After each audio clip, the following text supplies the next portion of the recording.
Then I question them like, what's the point of living, existing when you can't see your God in flesh? I'm looking for the answers, they say to pray instead. I think I'll find them one day, but with a helping hand. I know that it's not easy, but I believe I will. Yeah, I'll get over all my fears and really conquer everything. I think I'll be alright, cause I'm not giving up, I'm not giving up yet. I feel that it's my time, so I'ma give it everything. I'ma give it everything I got. So I'ma give it everything, I'ma give it everything I got. I'ma give it everything, I'ma give it everything I got.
a knocker. Step in on the dance and I do my dance. Everything scatter. Right?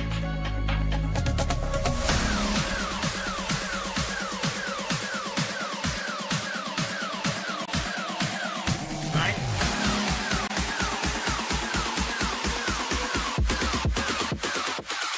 Come cross. Right now, man, active. Down with the game like a bandit. Me bring the flame like a matches. Test me now. Without the slackness, active style and pattern, that's a man there. Active. Active. Active. One live life massive. Talking up and off the brandish. Touch road and hold the world hostage. When I start the bumper clad mash pit. When we step out, old face get active. Active. Active. Active. Active.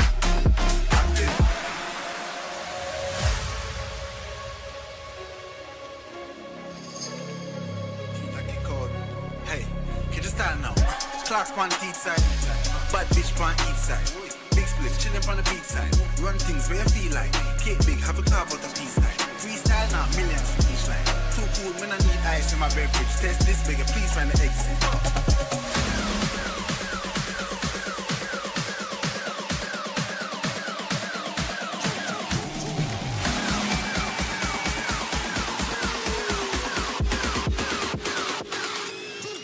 Right now, man, active. Gone with the game like a bandit. Me bring the flame like a matches. Let's me know. Without the slackness, active style and pattern, that's a man there. Active. Active. Active. One live like massive. Talking up and off the brandish. Touch road and hold the world hostage. When I start the bumper clad mash pit. When we step out, old place get active. Active. Active. Active. Active.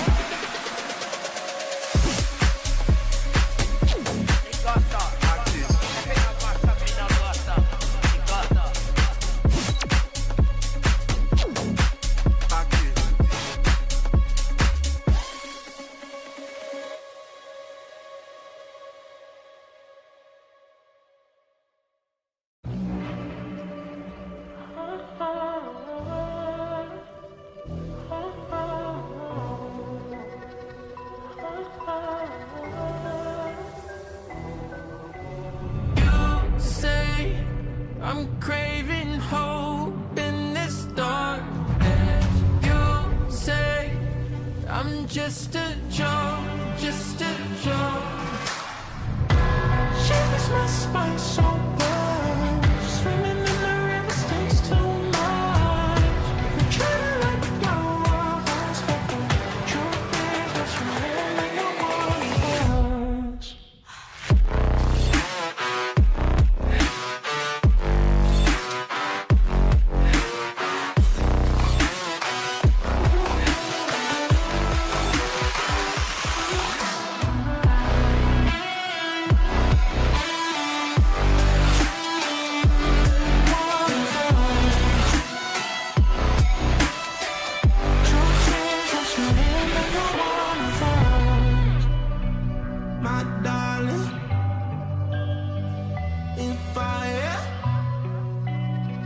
My darling, rose and fire.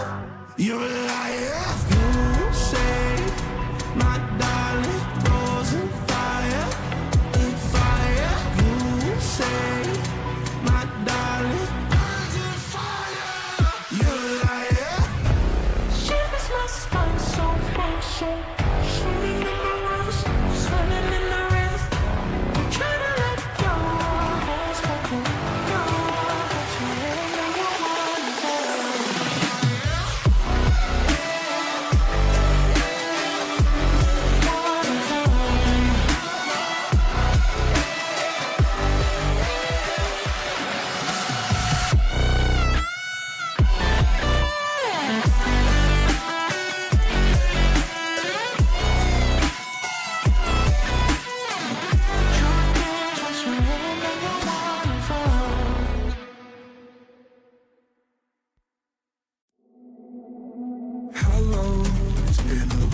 Time can't get you off my tired mind. Shadow, let the tape rewind and finally ease my anxious eyes.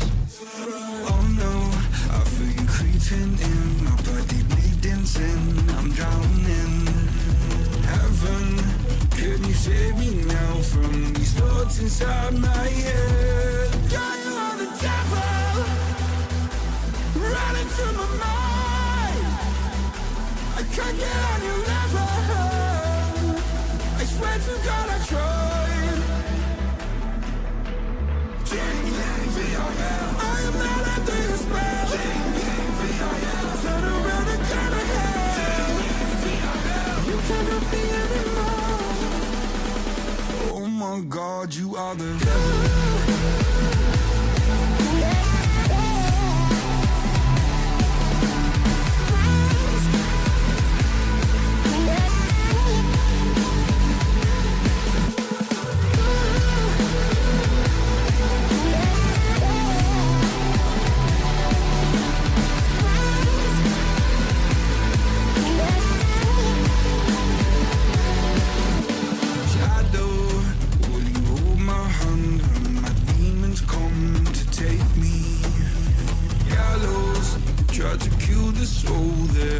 So hard to save.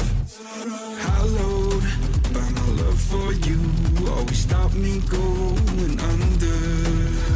Follow every step I take, cause our walls are coming down. Yeah, you are the devil running through my mind. I can't get on your level. I swear to God I tried. I am not under your spell. Turn around and turn ahead. You cannot be anymore. Oh my God, you are the devil.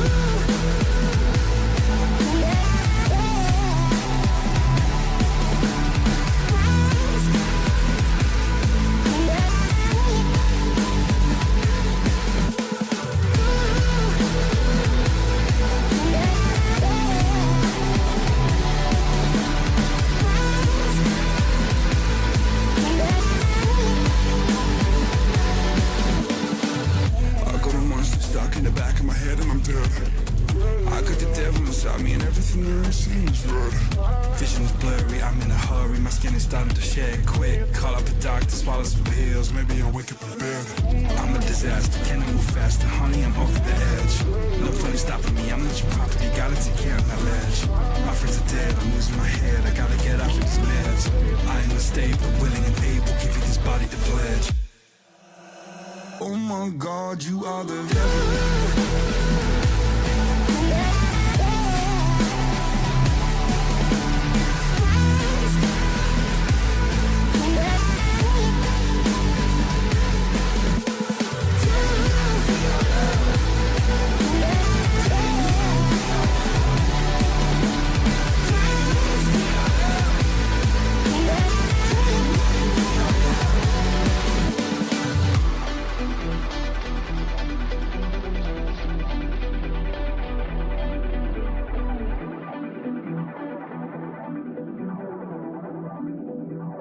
Oh my God, you are the devil.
I could be the one you talk to when you're feeling down.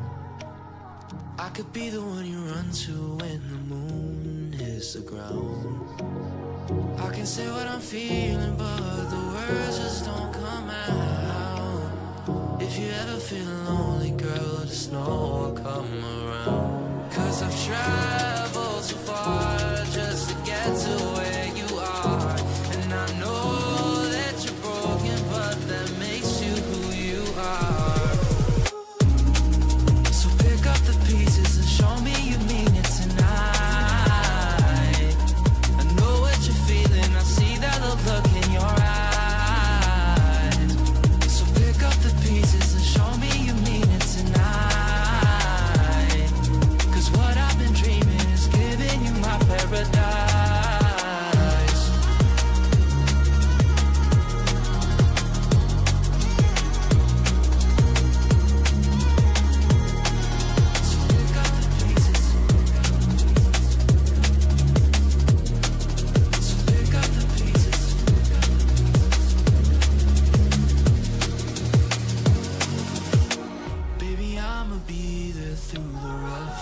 Of it all, holding your hand, fighting for the things that we want.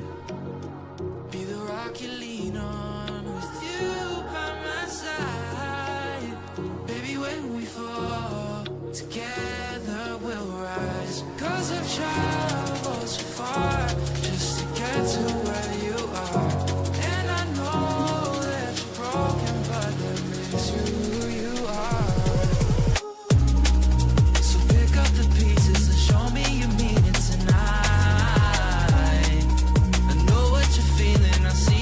Look in your eyes. So pick up the pieces and show me you mean it tonight. 'Cause what I've been dreaming is giving you my paradise.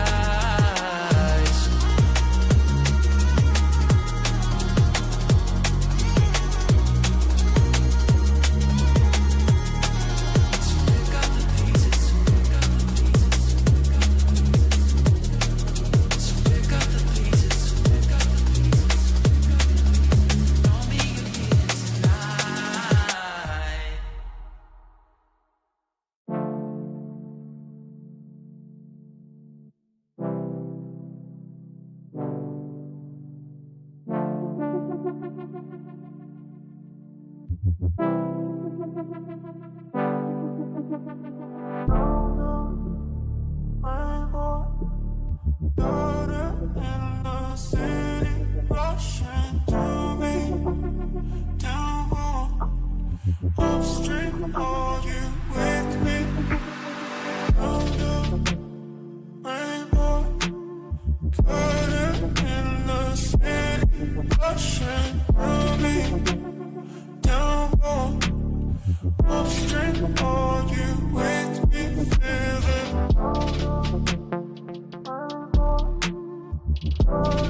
Best to give me that loyalty. Best to give me that loyalty.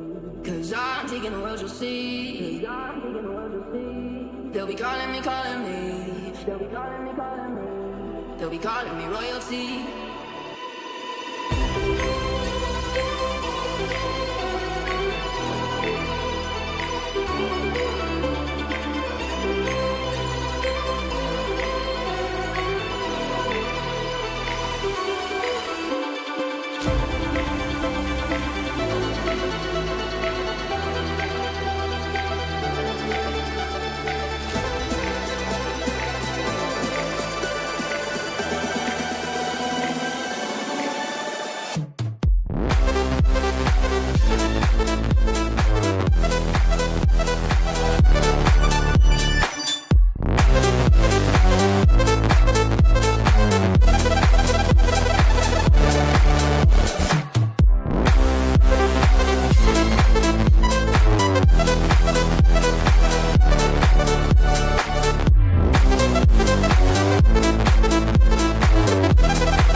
On the surface I look fine. My brain feels heavy, my traumatized mind. And I'm so tired I can't feel my eyes. Whoa, whoa.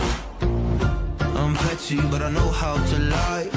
I feel feelings that I can't describe. I'm not breathing but I'm still alive. Whoa, whoa. But I think I'll be alright. Cause I'm not giving up, I'm not giving up yet. I feel that it's my time, so I'ma give it everything. I'ma give it everything I got. So I'ma give it everything. I'ma give it everything I got.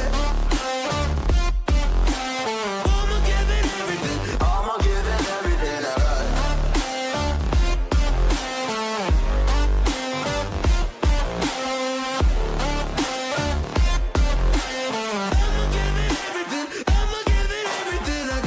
I still have hope. So many days have passed. I I wait around for things to change, but change has not come fast. I'm asking all the questions, but then I question them. Like, what's the point of living, existing when you can't see your God in flesh? I'm looking for the answers, they say to pray instead. I think I'll find them one day, but with a helping hand. I know that it's not easy, but I believe I will. Yeah, I'll get over all my fears and really conquer everything. I think I'll be alright, cause I'm not giving up, I'm not giving up yet. I feel that it's my time, so I'ma give it everything. I'ma give it everything I got. So I'ma give it everything. I'ma give it everything I got. I'ma give it everything. I'ma give it everything I got. I'ma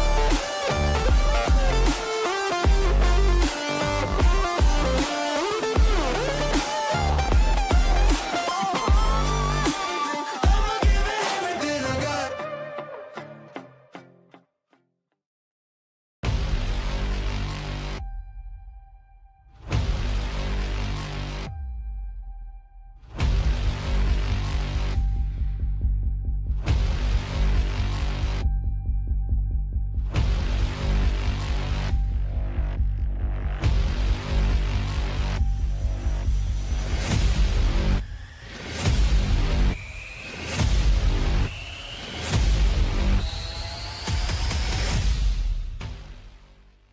Ten, nine, 8, 7, 6, 5, 4, 3, 2, 1.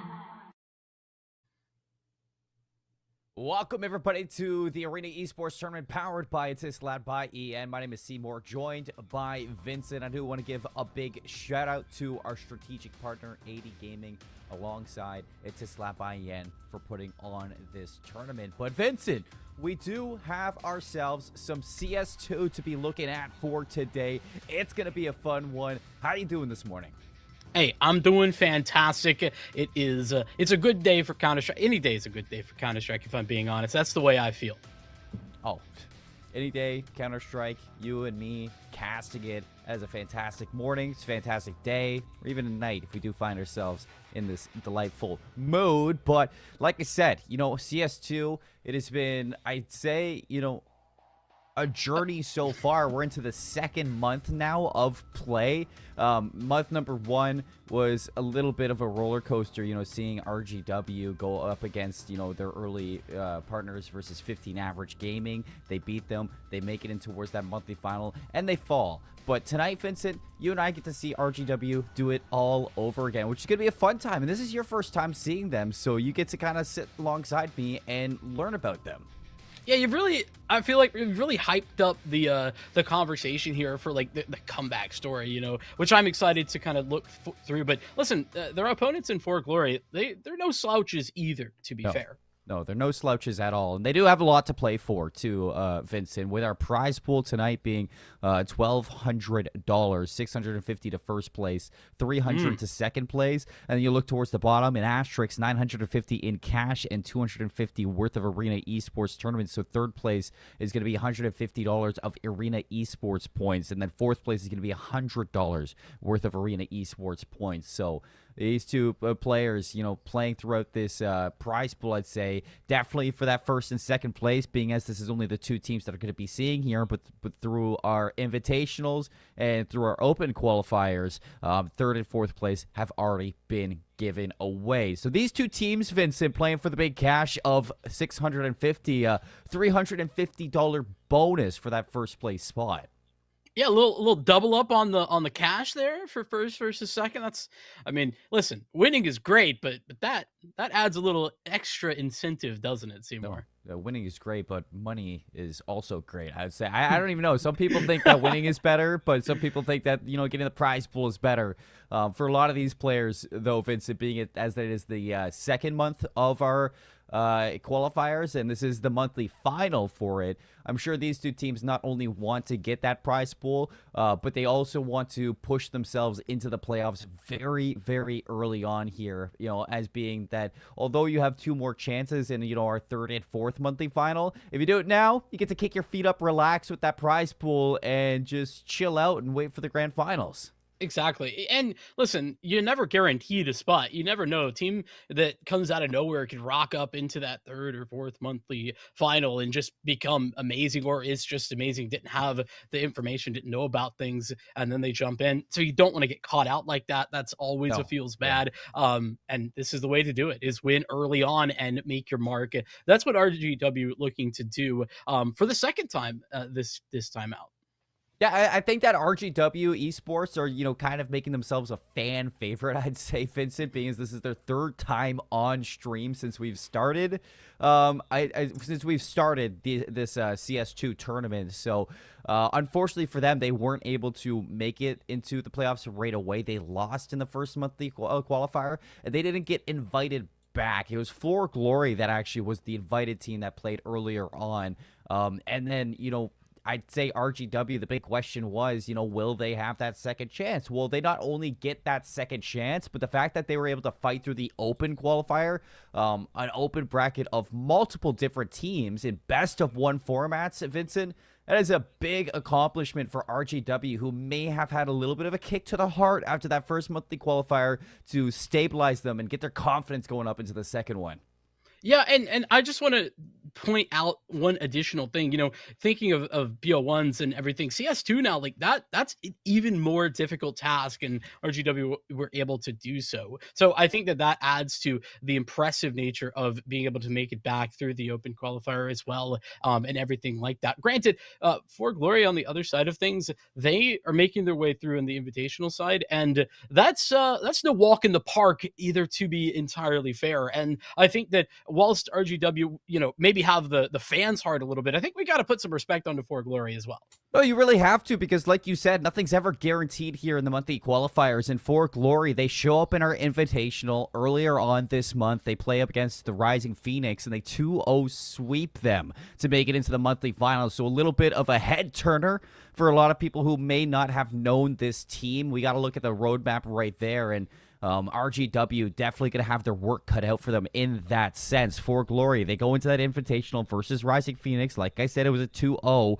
They picked Mirage as their map number 1, Vincent. They went out on their map pick, and then they head over to Vertigo, map 2, to finish off that series. Overpass was the decider, so it did sneak through, and I'm curious to see if Overpass will sneak through yet again. But for Mirage to be the pick of ForGlory, I remember for RGW Esports, Mirage was also home to this squad as well. So we could most likely be seeing a Mirage today, and possibly a Vertigo and an Overpass on top of it.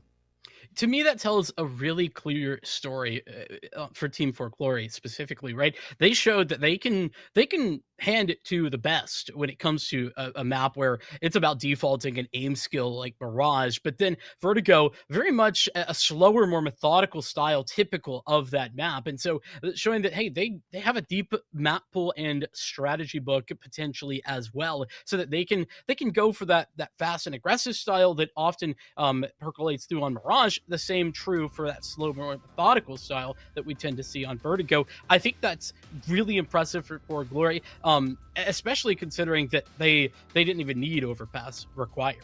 Yeah, so I mean, even if we get the Overpass today, it's not even, I guess, ever decided to go to that map number 3. We were told going into this series that there was a good chance that both of these teams will go to a map number 3. And I mean, that is always, I guess that is always a possibility when you're looking at best of 3 formats, Vincent.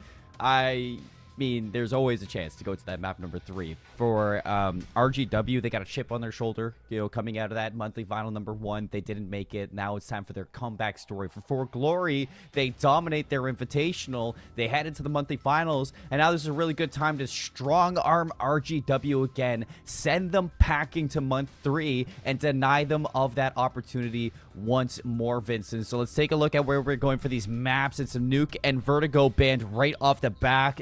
RGW did not want to see Vertigo come out to play, and we get that guaranteed Mirage like I was alluding to. We get Anubis for our map number 2. Excited for that, and another map that has kind of snuck its way into the hearts of CS2 fans, or towards the end of CSGO. Ancient is going to be our decider.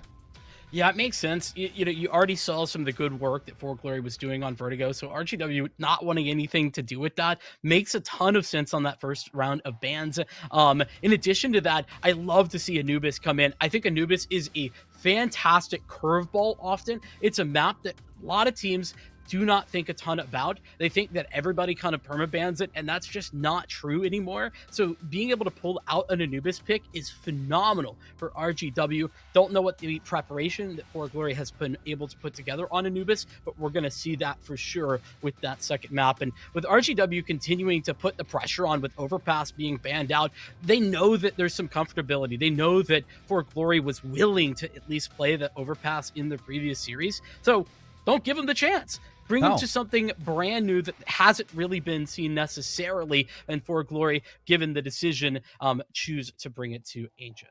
And it's surprising to say because, when you talk to familiarities about Counter-Strike, especially in the map pools that we do have, you think about your Mirage and your Inferno and your Overpass for sure, maybe even Nuke if you're a fan of the Danish Counter-Strike scene. But when you look at Counter-Strike 2 and what we've seen so far, Anubis and Ancient have really become familiar with a lot of teams. I feel like, like I was leading to, Vincent, it has snuck its way into the hearts of the fans, the players, and the competition when we're watching these tournaments. And it is very viable map pool now for seeing some brand new maps, some, brand new scenery inside of Counter-Strike. And Ancient and Anubis are definitely two maps that, although, I'm looking at it like, yeah, you want to bring out Anubis, it shows that you're very comfortable with this, newest map that we've been added towards Counter-Strike. But at the same time, these are two maps that I feel like now in Counter-Strike 2, you have to be familiar with these.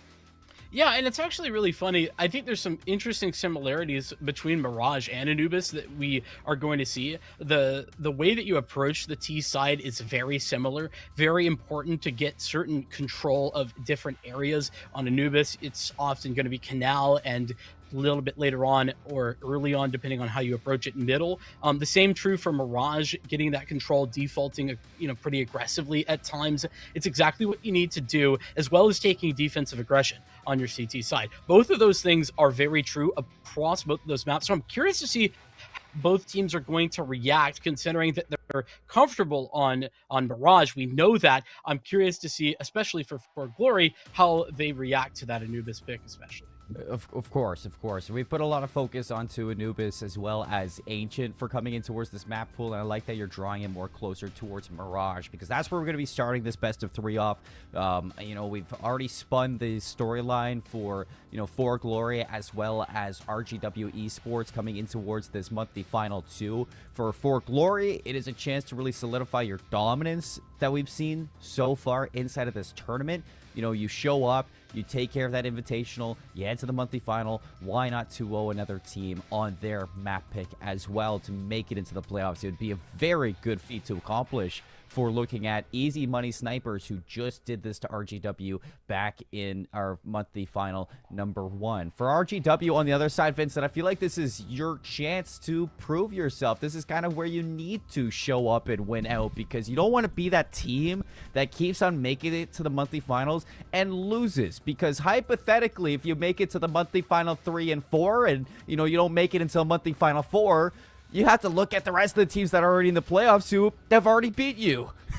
Yeah, it's a difference in perspective for sure. Getting there is half the battle, certainly. But if your perspective is looking like directly uphill, thinking, this is everybody who's taken me down on my trip here, it definitely doesn't feel as nice as it would otherwise. Or even just going into it where, maybe you have some rivalry, but there's some unknowns as well. That feels a lot better because now you can put yourself up on a pedestal, whereas otherwise maybe you're down in the dumpster. Either way, we're jumping into this first map of the series. Excited to get it started, Seymour, as we roll into Mirage. Yeah, the pistols right off the bat. I'm not really seeing anything too out of the ordinary. Just smoke on the side of ForGlory and a flash for RGW to already be thrown out. So heading on in for Dodds towards Apps. He is going to have a little bit of an engagement to deal with, but it's a 2-player setup here, and immediately Dodds is going to remove the one of them. So a lot on the shoulders of MN, maybe to wither out on these players and do a little bit of damage control. He does find 2, and that leads us into a 1 versus 2 where RGW are moving over towards B, and Krypton's going to make it a 1 versus 1. That's a massive giveaway. Vita needed to be able to escape there. The bomb's still down on the B site, not planted. Got to recover that first and foremost. And that should be a free plant at the very least. Krypton asking some questions about where this final member could be located, but now knows, and free shots, but not connected. No, Mizunik, though, going to take the wide swing here with bomb planted. He knows time is on his side, so Krypton going to have to take this 1v1, put a shot to the dome with that USP, but instead, Mizunik with a huge clutch for a T-side RGW Esports team. Well played indeed. A little bit of a flub, I'd say. Gotta get group back up there in the 2-on-1. But considering how separated the lurker there was without the rest of the team, where the final ForGlory member was located, Krypton with a valiant effort, but unsuccessful. GW should be coming into this with a pretty clear win condition. That's USPs alone on the other side.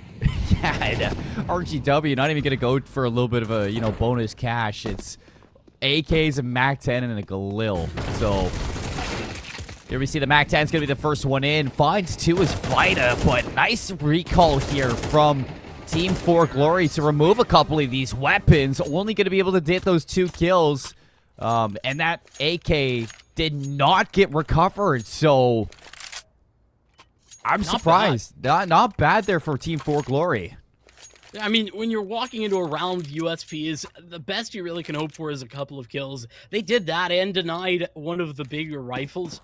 It's not like RGW are going to be hurting for cash, but it's better than the alternative.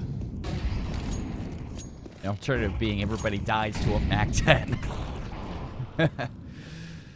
But here we see a nice little setup for a ramp.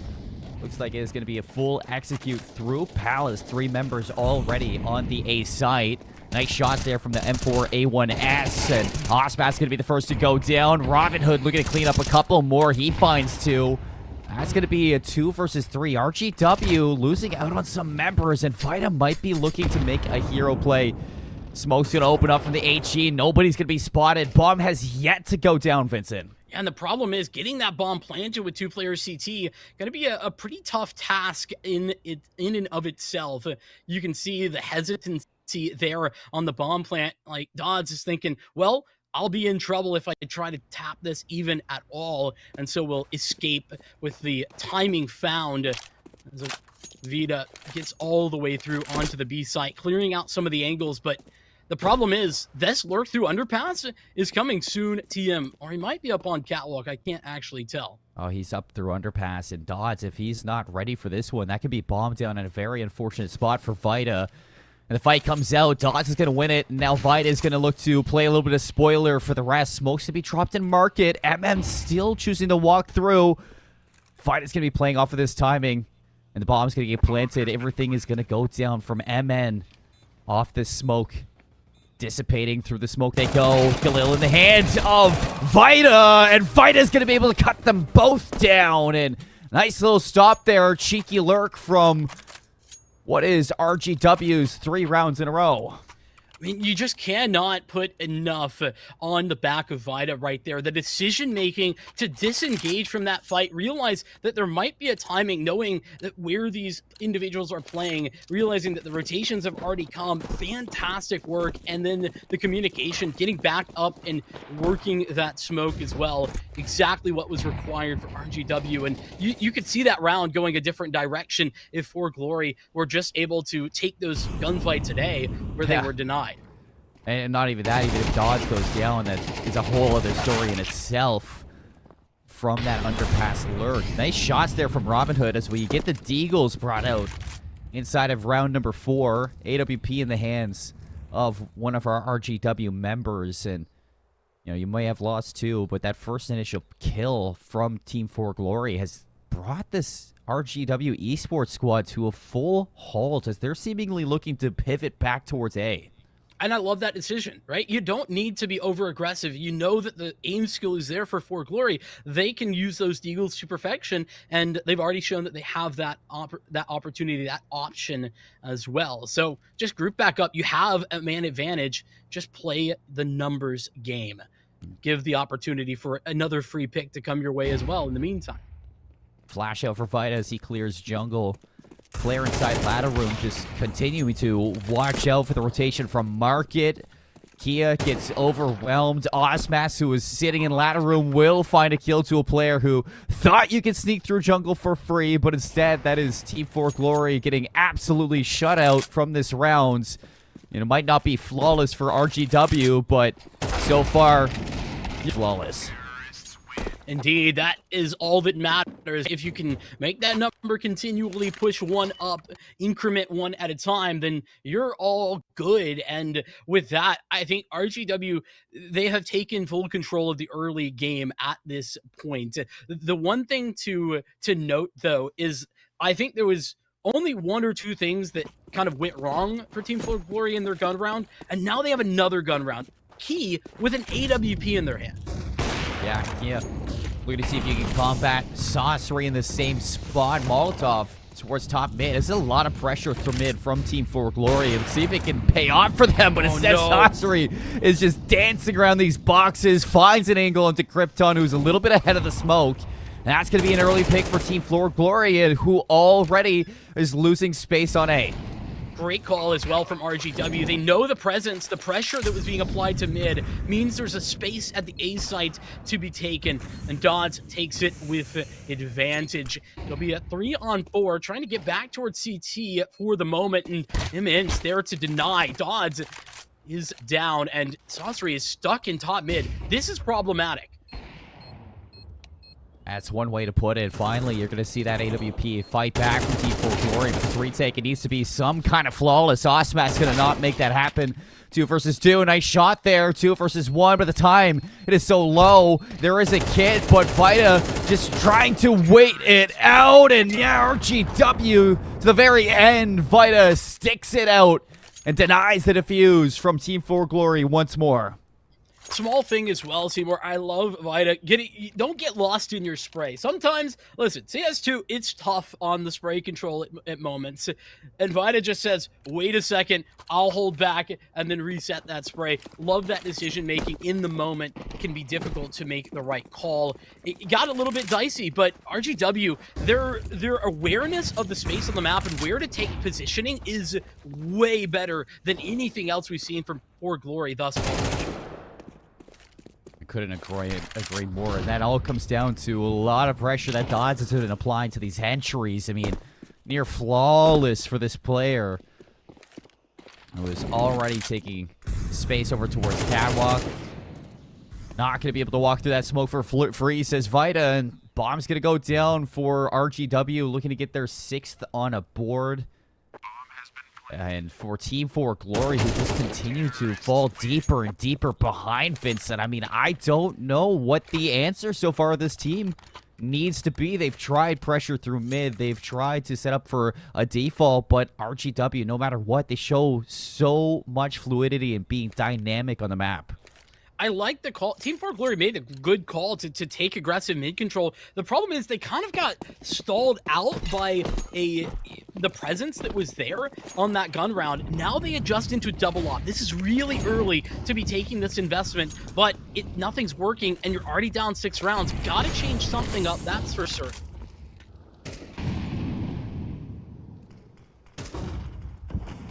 What's that going to be? It's a 2-1-2 split for these CT members with that AWP.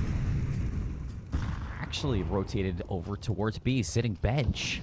It's going to be the M4A1S trying to fight against these members, trying to approach from Catwalk, but it is going to be a split push in towards B.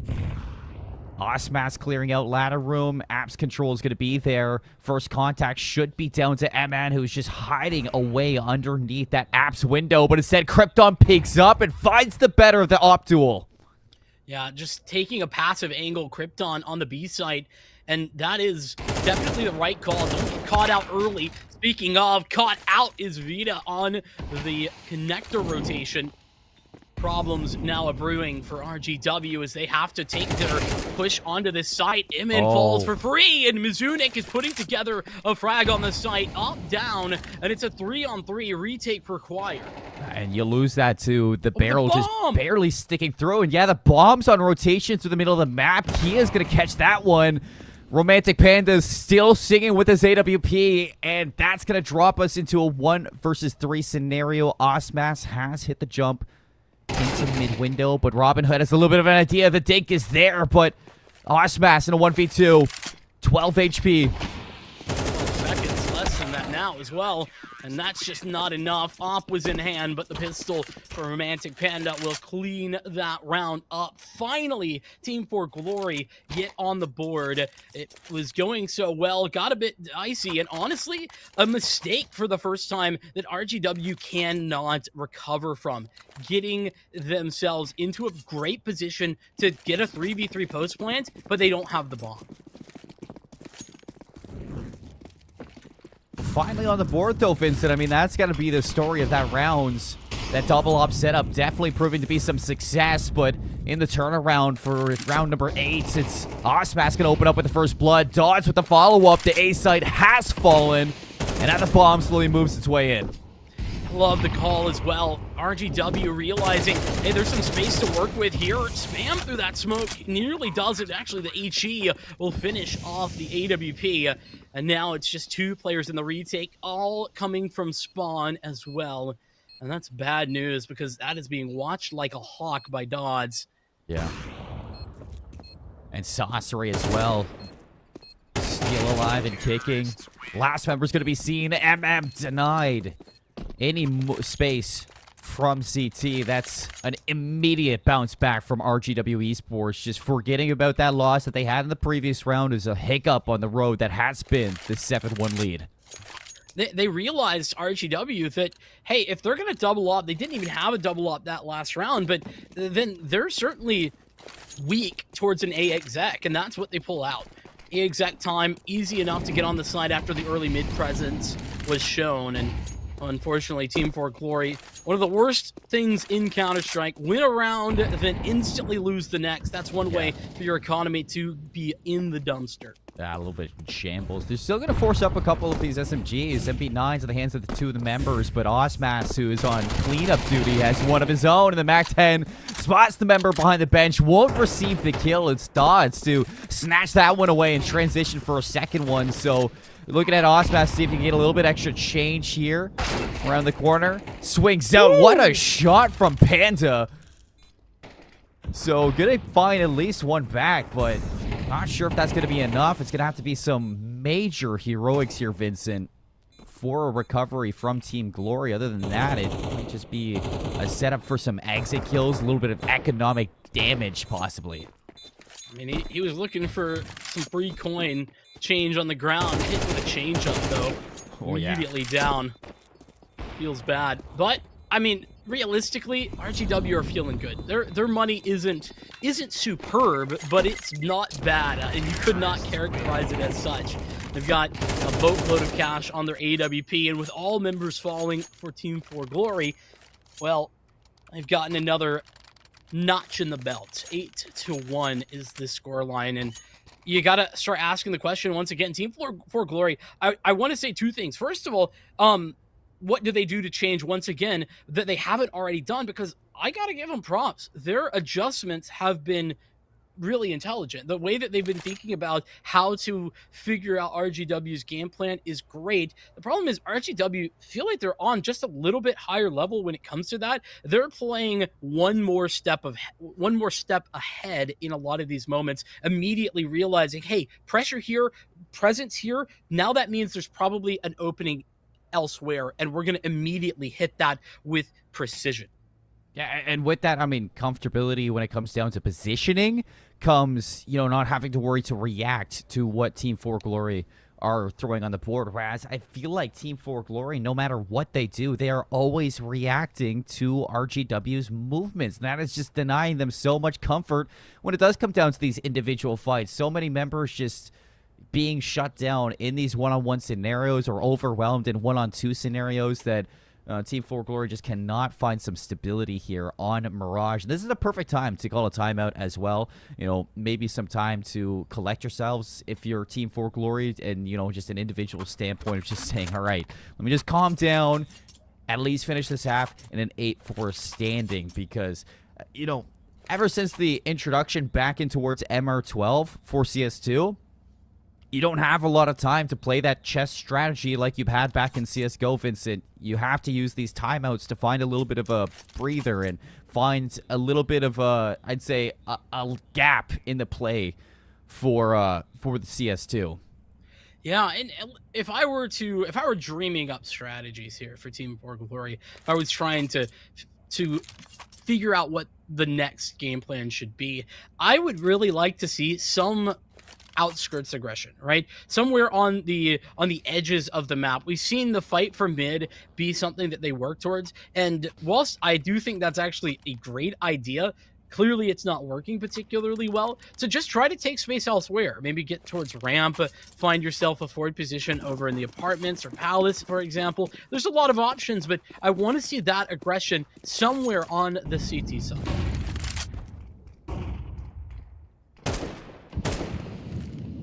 I mean, one major issue that has been this control has been Dodds himself. So a couple of shutdowns definitely alleviate the pressure. You have ladder control mid-window, as well as connector. And Romantic Panda, I mean, you got to take the word Romantic off that, because he's nothing but dangerous. A nice swing from Krypton, and that is mid-control wiped away. Big miss on that mid-window smoke as well. Gotta be hitting that, especially if you're using a top mid smoke to get out top mid initially and get to the boxes. That's a mistake that I've seen twice now. It's the execute as much as they can, make it happen. Molotov for under Palace as well. Burnt out and flushed out. Trade out onto Romantic Panda. The frags from Kia, though, still alive and kicking under the scaffolding. Krypton's going to shut down that Palace, leave Kia to fight the good fight, and Team ForGlory off of the timeout. They find their second round. And some mistakes from RGW we haven't been seeing. I mentioned that mid-window smoke. That's the second miss I've seen on it. But the biggest problem there on that A exec is that there was a missed smoke for stairs. You have to be hitting that one. One of the easiest smokes in the game, but there's been a slight change that makes it a lot more difficult to line up for the old way of doing it. And that's something that, you know, RGW will recognize immediately and should be able to change, but it's a round loss almost exclusively at that A site because of it. I mean, look at this from Romantic Panda. The AWP's in such a weird spot. All the way up on Catwalk and somehow still alive. Angle found by Benzunik, but still the great escape from such a Romantic Panda. Dodds looking to make a hero play through mid-window, has found himself through. Robin Hood is unaware of this, and as the smoke slowly goes down, does he know? Will he be able to react? Who's going to hit the shot? It's Dodds to find a callback. Important frag there, but Kia continuing to push further down and finding Sorcery. That does keep things very good for Team ForGlory. Dodds has got a great position, lots of information, but the problem is Team ForGlory have done the pushing on the extremities. They have so much control. Yeah, there's just so much for Dodds to check, so many areas, so many unknowns that catches himself looking the wrong way, and that's a second from Kia. And all this happening, all this space gain from Team ForGlory, they still haven't moved to MN from underneath apps. Romantic Panda slowly inching their way onto site. An angle from apps is going to be found, and this AWP ready to shut down this whole entire push. But they've broken through. Romantic Panda with an unorthodox miss, and Mizunik now in a 1 versus 2, taking down that op. Gotta go back and grab this bomb. The time is ticking. No time to get fancy. Just have to commit. And, well, Kia knows the same thing. Grabs an op. Never mind. Team ForGlory, they get it done on the timer instead of in the kill feed. Though the kill feed does come a little later instead. That's no money, by the way, for, was it Mizunik who survived? Whoever was the last player there did not get any loss bonus, unfortunately.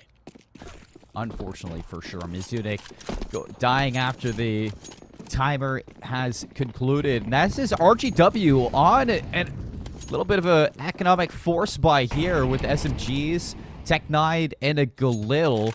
Team ForGlory have finally broken their bank. And I like this from Krypton in the double op setup, getting aggressive through apps. And again, the escape from these ops has been fantastic. The reposition back out, denied by the Tech9. Recovering the upgrades here, but a little bit lost in the sauce. Are the rest of RGW? Can Vita pick up where he left off? That is a big yes. With the op now recovered, Vita looking to spearhead yet another denial of a round win. But in a 1 versus 2, Romantic Panda on the angle. Double setup for market control. Vita's looking to get aggro. And then Meat on the other side. He looks away. Unfortunate for Vita, but for the side of Team ForGlory, you couldn't ask for a better way to finish this half. Yeah, 3 quick rounds at the end of a half that was looking bleak. Despair starting to show on the faces, I'm sure. But, you know, 8-4, not a bad scoreline at the end of the day. Yeah, it doesn't feel good, but as the both of us know, Seymour, 8-4, very much a recoverable halftime score. So, RGW now onto their CT side. Let's see what they have to offer. Pistol round going to be of import for Team ForGlory, though. Definitely want to get this started well. The P250 in the hand of Romantic Panda could definitely be the key to it, but a good setup at A. Look at this crossfire. It's beautiful.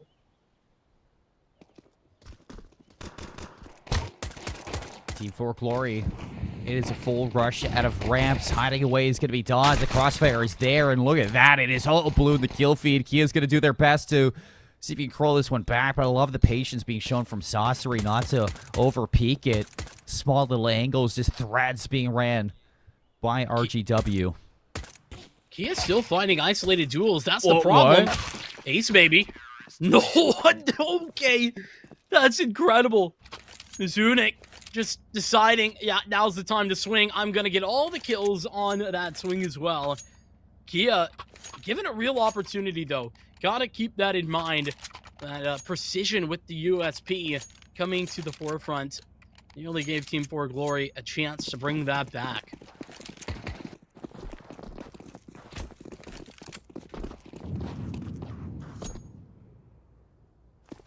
Clocks out mid. Seems Clocks like out the mid. play. Ooh, Dawn's immediately going to spot that. Nice call here for Osmas to swing off that contact. Goes a little bit deeper. Oh, that is the firing squad on the other side, Vincent. Flash out from Saucery. Dawes is already in there. And it's already too late. The damage is done. Vita's going to clean things up with 2 kills in the MP9, and that is going to be double digits found from RGW. We said, you know, 8-4 is definitely a very winnable scenario for Team ForGlory, but you needed that pistol round, and now their job gets so much more difficult. It does, and I think more aptly now, the mindset has to be on this gun round, because you lose a pistol, now you don't have much to work with, but if you lose the first gun round, you're in some serious trouble. The good news for Team ForGlory is that this is a little bit of an easier gun round than you would normally have. It's a bonus. You've got an SMG, you've got a scout, a FAMAS on one player. Like RGW, they're well equipped, but not as well as they could have been.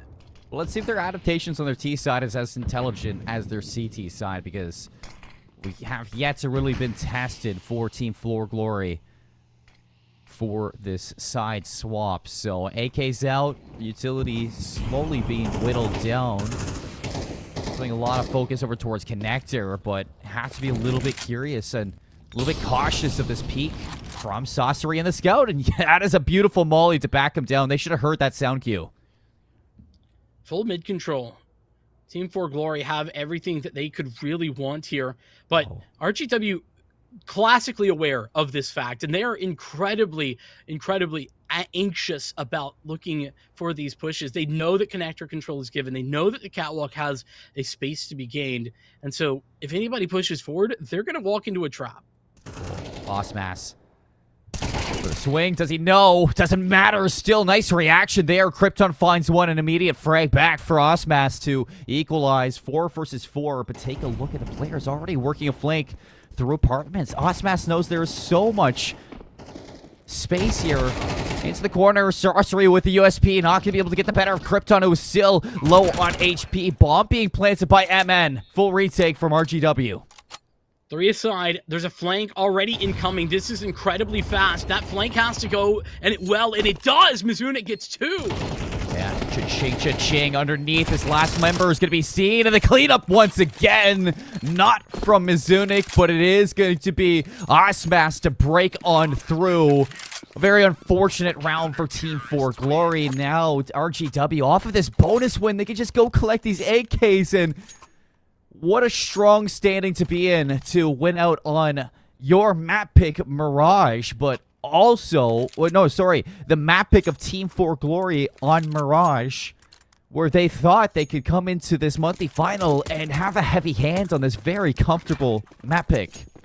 RGW showing some very good understanding of basics of Counter-Strike here, where you give up an area like mid, you take another area, and they do that to perfection, taking the full apartment control as well in that last round. Early engagement, and Romantic Panda trying desperately to bring this team back from the brink to deliver that opening pick. I've been really impressed with Romantic Panda, Vincent, and the way that they've been performing for this Team ForGlory squad. It's definitely kind of lifting them up into a position where it is possible. And Robin Hood's secondary frag there to open up an angle from Connector. No way, Dodds almost gets 2 there. He will have that second kill found over towards ramp, but Team ForGlory in a 3 versus 2 as they get onto site. Great awareness from Dodds, just to know that you have to take that fight aggressively if you're going to take it at all. With a 2v3 retake, not a ton of utility left for the T's though, and plenty for RGW on this push. Into post plants, Team ForGlory in good positions to hold station. Mizunik, you've seen this spot before, going to separate the boxes, and a nice pick over towards Kia.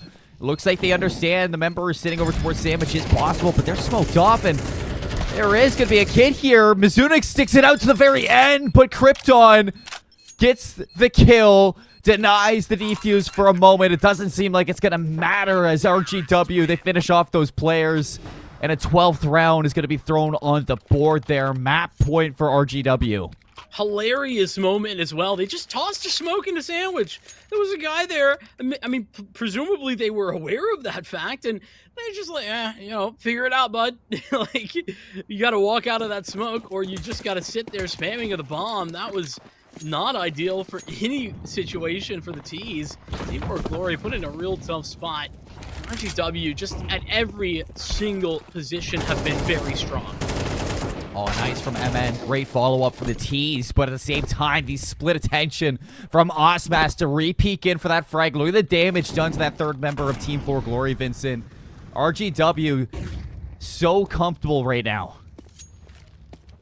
At the very least, Team ForGlory have cut this to a winnable scenario. It's going to be Mizunik once again. The it factor on this B site doesn't get a spot on the player crossing, but should have the information. Yeah, just sitting tucked away underneath the, not going to check it, and looking the other way. That is going to be the end of Team ForGlory here on Mirage. They should have thought twice before taking RGW to a map that they have been so many times already in this tournament, and MN just cowering in the corner. All the rotations are here. A very dangerous HE down onto the doorsteps. Vita's going to put the nail in the coffin. 13-4 on Mirage. RGW Esports. They said, we have been here before. We know the scenario in the monthly finals, and we are ready for the playoffs. It just was a full shellacking. Like, there was no question for me after seeing those first couple of rounds that RGW were going to be at a deficit in that game. Just the way in which they were responding so quickly to ForGlory and their and the options that were given to them, they immediately took the right calls. That A rotate, for example, just phenomenal. And so now ForGlory in some big trouble. I think they got handed to them that map on a silver platter. They could have had the opportunity to move forward, and they just couldn't find an adjustment.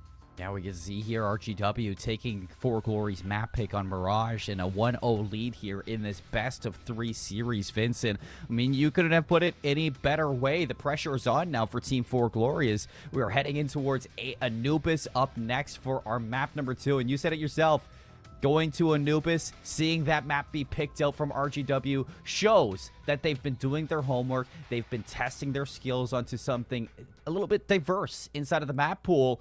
And Team ForGlory, the question begs, are they ready? Have they done the homework themselves? We're going to take a quick little break, and when we come back, Anubis for our map number 2. We'll see you there.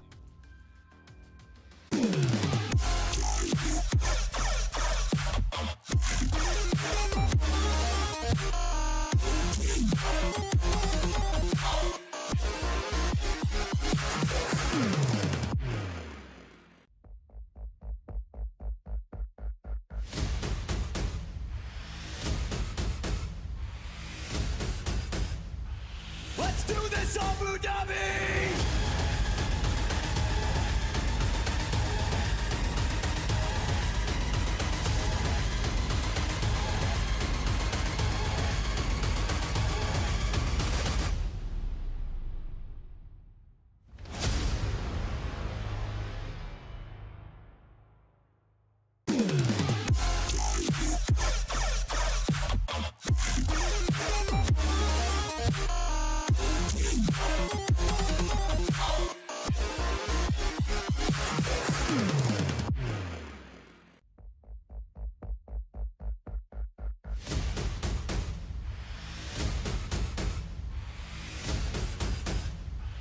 Let's do this, Abu Dhabi!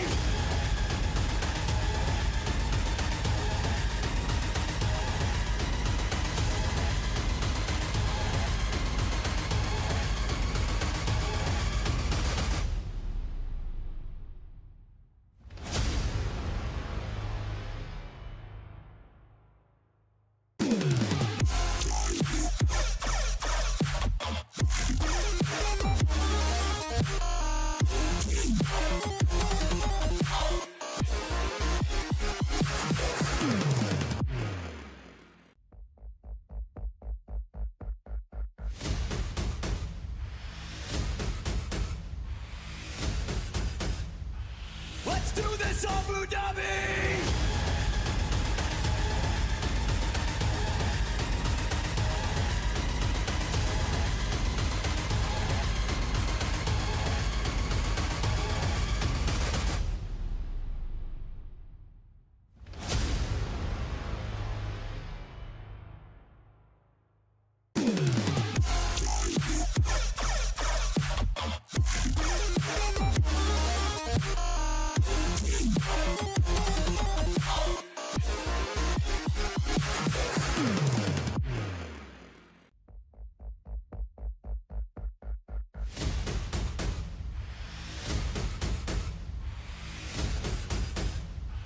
Let's do this, Abu Dhabi!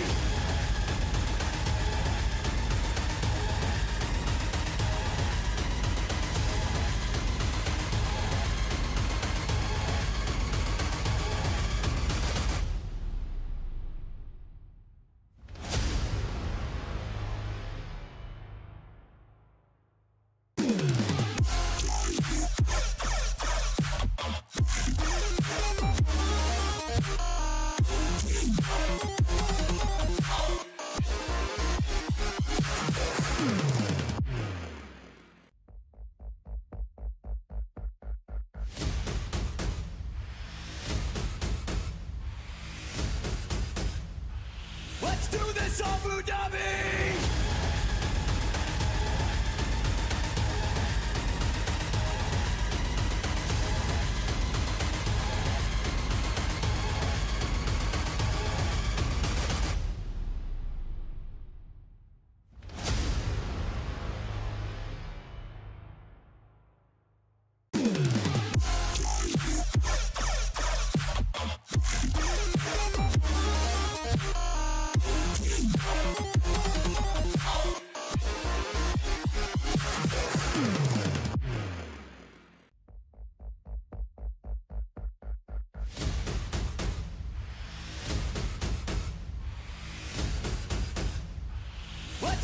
this Abu Dhabi!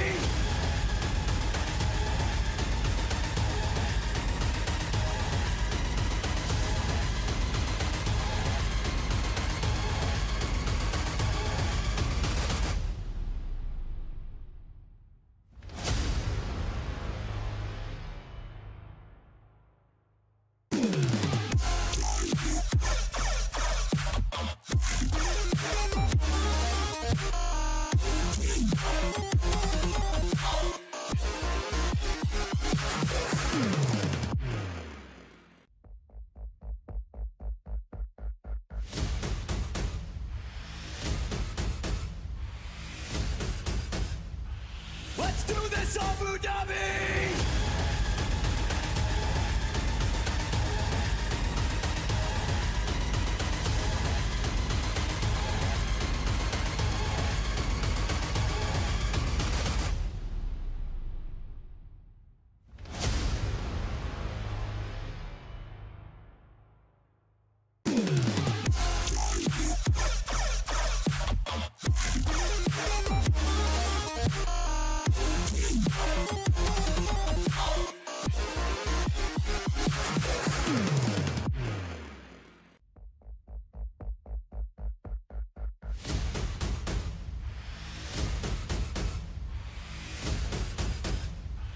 Let's do this, Abu Dhabi!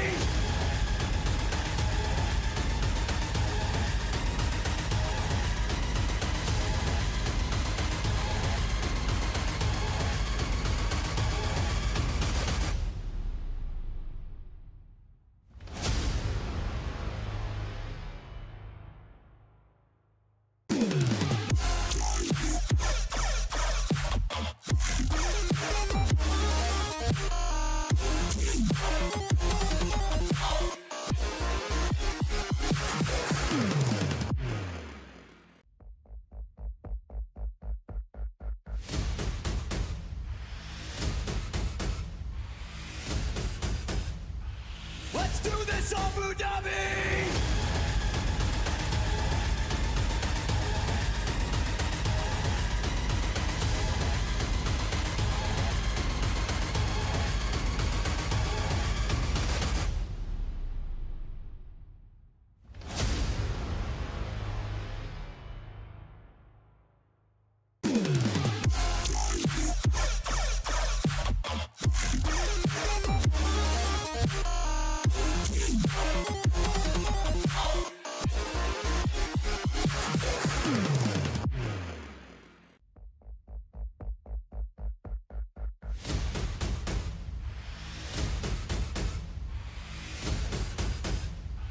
Let's do this, Abu Dhabi!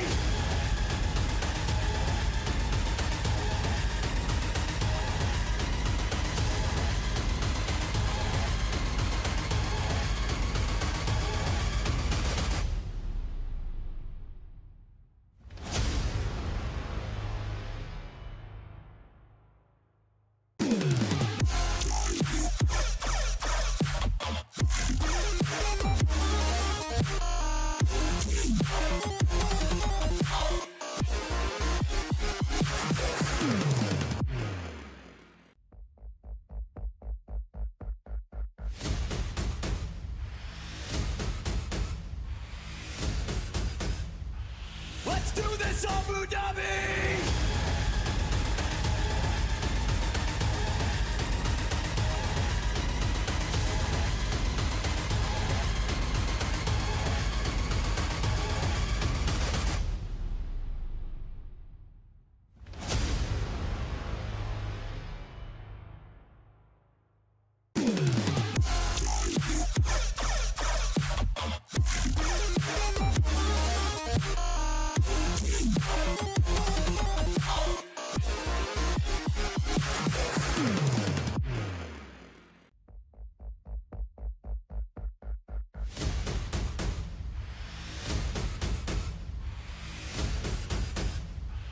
Let's do this, Abu Dhabi!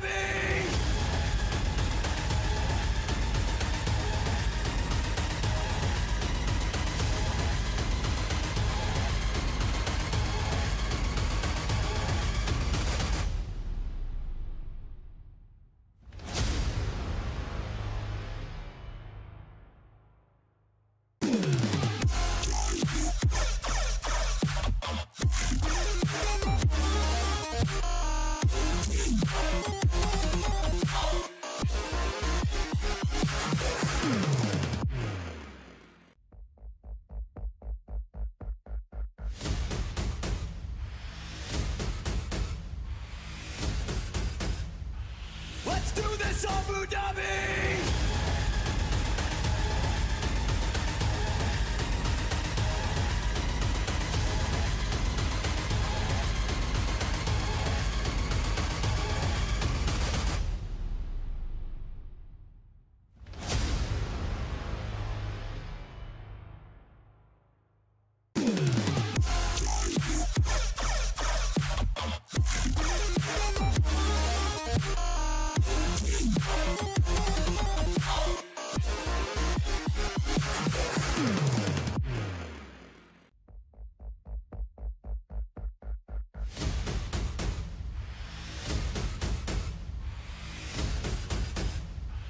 Let's do this, Abu Dhabi!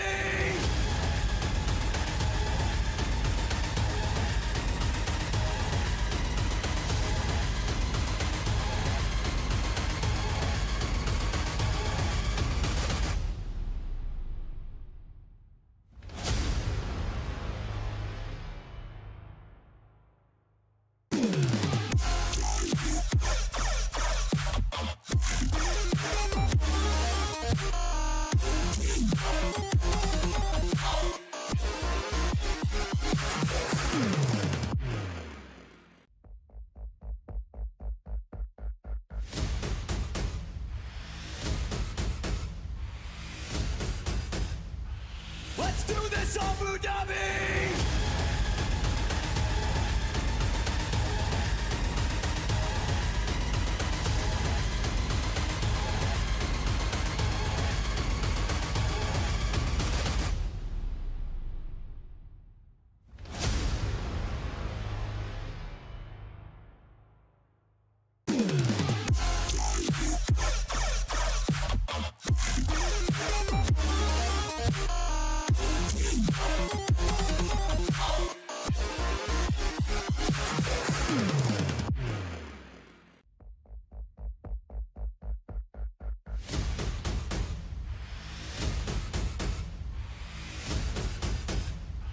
Let's do this, Abu Dhabi!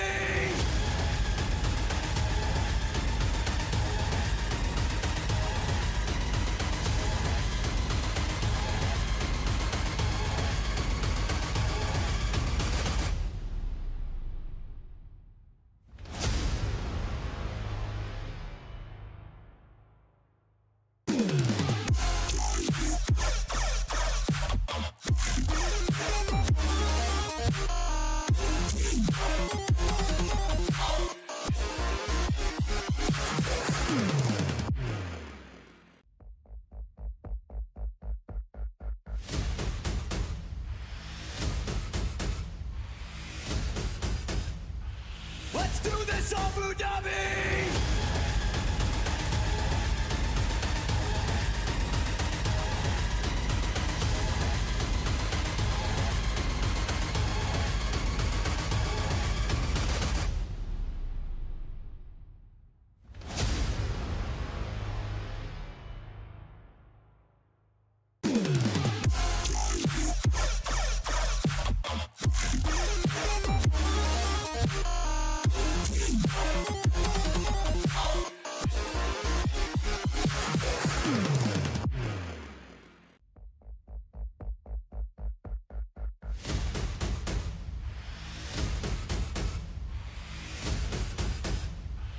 Let's do this, Abu Dhabi!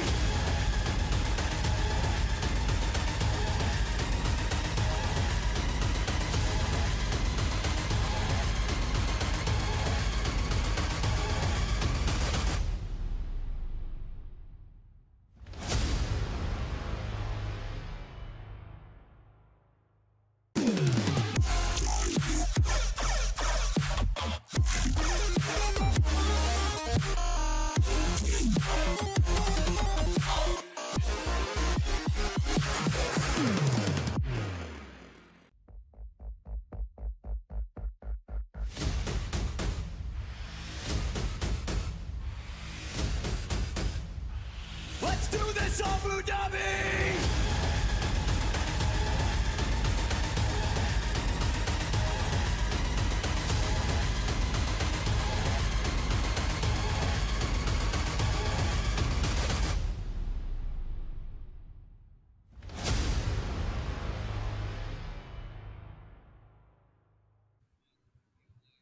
Welcome back, everybody, to the Arena Esports Tournament powered by Etisalat by EN, as well as our strategic partner, AD Gaming. My name is Seymour, joined with Vincent. We just saw map 1 of this best of 3 between RGW Esports and Team ForGlory. And Vincent, we came into this with a little bit of an understanding that there was a chance to go to map number 3. These two teams, similar in skill level,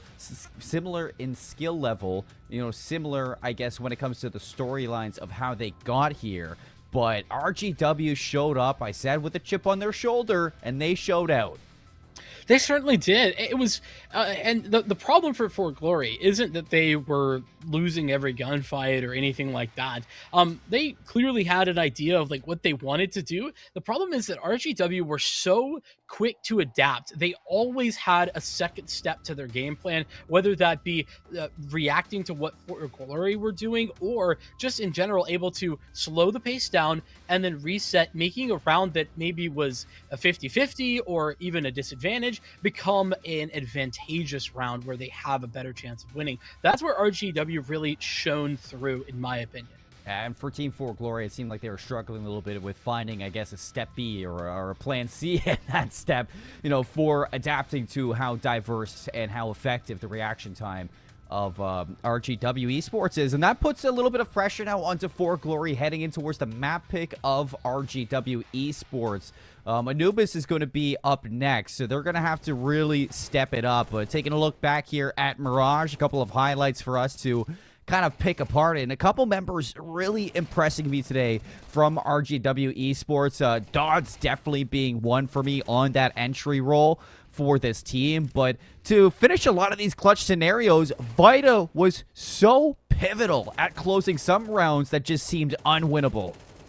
Yeah, and I think Vita, particularly it felt to me like more of the mindset with Vita was what I was so impressed by. Not even just the aim score, which was fine, very good, but the way that Vita was able to take space across the map and intelligently decide when to engage and disengage. I think back to that round where Vita was looking towards connector and just disengaged, got full control over a B to give themselves a chance to win the map, or win the round, excuse me.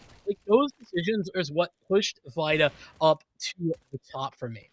Yeah, and again, I don't want to take away from ForGlory in this game at all. They managed to finish the half 8-4 when being down 7-1. So they had a little bit of a resurgence at one point, but after that, we didn't get to see too much from them. So many rounds lost that, Team ForGlory, I'm sure they would talking amongst themselves, and they would say to each other, I thought we had that in the bag. And heading into now Anubis, one thing that has to kind of beg the question is, are they practiced on this map? Because Anubis is definitely, the newest map when it comes down to Counter-Strike. It's definitely been in the pool for a while, and for CS2, it's had more playtime in competitive setting than I think I've ever seen. But the question is, how ready are you truly if you're Team ForGlory after losing on Mirage the way that you did? Yeah, I think that there's been enough time between that first map and now for the mental to get reset. But the problem here is that Team ForGlory, they didn't lose because they were mentally boomed. They were in that game throughout. They had good ideas and decisions throughout the game. They just struggled to actually make the right decisions, or even just to overcome what RGW were doing. And I think that this really does put into perspective how dominant this game was. Look at the scores, just overall. Everybody was farming essentially for RGW. Yeah. I mean, Osmas with so much control over towards ladder room constantly, so comfortable with getting in through that mid window on their T side. Mizunik was collecting a lot of kills in those SMGs, just racking up the cash. And Saucery, when it came down to the AWP battle between both of these teams, surprisingly enough, I would say Panda had the better showing with the big green. And you see that there, Panda 12 and 15 going up against Saucery in so many of these battles and shutting him down. And one thing that definitely kind of surprised me that was very successful for this ForGlory team that I'm curious to see if it comes out on Anubis, because, it's definitely in the realm of possibility, is a double op setup that they showed between Krypton and Panda. I think the double ops is actually fantastic on Anubis. The thing that is concerning about that, though, is that it wasn't an adjustment made out of, thinking, okay, this is a strategy that we like to do. It felt out of necessity. When you make an adjustment to double op out of nothing's going right, let's double up. That's when it becomes a bit of a crutch and sometimes can be problematic. I want to see that double up again on Anubis. I just want to see Team ForGlory be a bit careful about the way they approach it, because it did feel like, you know, the win condition was get Panda an op, which can be fine, but if Panda goes down, well, then you're in deep water. And luckily enough, when Panda did go down, I mean, you can put a lot of focus over towards Kia. The rifling that we saw from Kia was turning a lot of those rounds into winnable moments for them, although losing a lot of those rounds, Kia gave that opportunity constantly, going 13 and 13, absolutely even from that standing. So Kia had a great game, Panda had a great game, and I'd say even Krypton at times was showing some good face. But looking back at this map, Vito, like we've been kind of leading into, Anubis up next, and Vincent, and ForGlory want to see themselves in the playoffs. If they want to make a full reverse sweep here, they need to bring us to Ancient as the map 3. And that's, I feel like, where things get a little bit difficult after watching how good RGW was back on Mirage. Going to Ancient, having kind of a similar flow to that map, it's going to be tough. I'll be honest with you. You were setting me up for a fully different thing, Seymour, but I think it's actually better for RGW based on what we saw in map number 1 on Ancient, because presumably they get to start CT side because it was chosen by ForGlory, and Ancient is a map where if you get a good start and you get utility on the CT side, RGW is a team that I would imagine have that utility down pat. It makes the life of the T's impossible to live for the first 25 seconds of the round, and so actually I think Ancient is going to be the most difficult situation based on what we've seen thus far. That said, like you mentioned, Team ForGlory have one step to go before they even get there, and that is on Anubis. The question for Anubis is, specifically, how much is this going to be about taking those heads-up duels that Team ForGlory seem to want to do, and how much is it going to be about that slower style that RGW were willing to play? And that slower style is definitely the dagger that Team ForGlory just could not get out of their back. And that whole game that we saw through Mirage. And I'm in total agreement with you, man. I mean, you shut me down there, but I was saying this could be a difficult map 3 for Team ForGlory if they go to Ancient.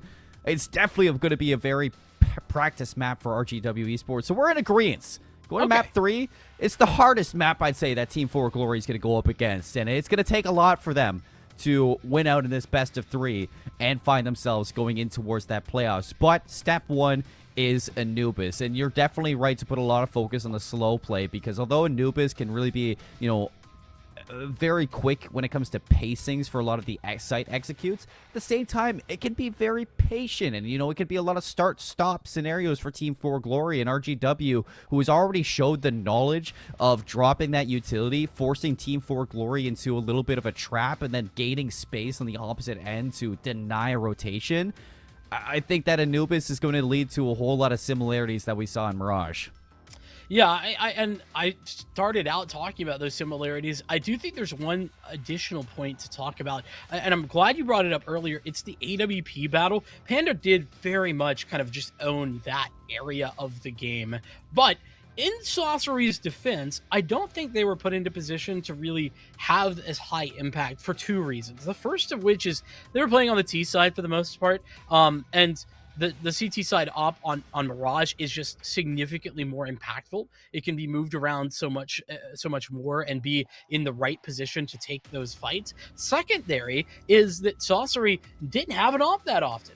Had one here and there, but overall wasn't really required, and they just were rolling with the rifle. So for those 2 reasons, I don't know if it's going to be as clear if we get that big op head-to-head that you were hoping for. If we do, I think Sorcery has a good chance, you know, as much as anybody does, of bringing it to Panda, which is a huge problem for Team ForGlory, as we've just talked about. I think the biggest trouble that Sorcery was having against Panda is the fact that you not only had to worry about Panda, you had to worry about Krypton too. And Panda and Krypton were both doing a really good job at separating themselves on 2 separate sides of the maps, having multiple angles with those AWPs, and not only sticking to that angles, but switching it up with each other in multiple different rounds. So Sorcery constantly had to pick and choose who he was taking the op fight from, and Krypton and Panda had 2 very different styles when it came down to that AWP. Krypton was patient, very passive with the angles taken, and Panda was proactive, trying to force some fights. And it was hard, I think, for Sasori to find a flow against that.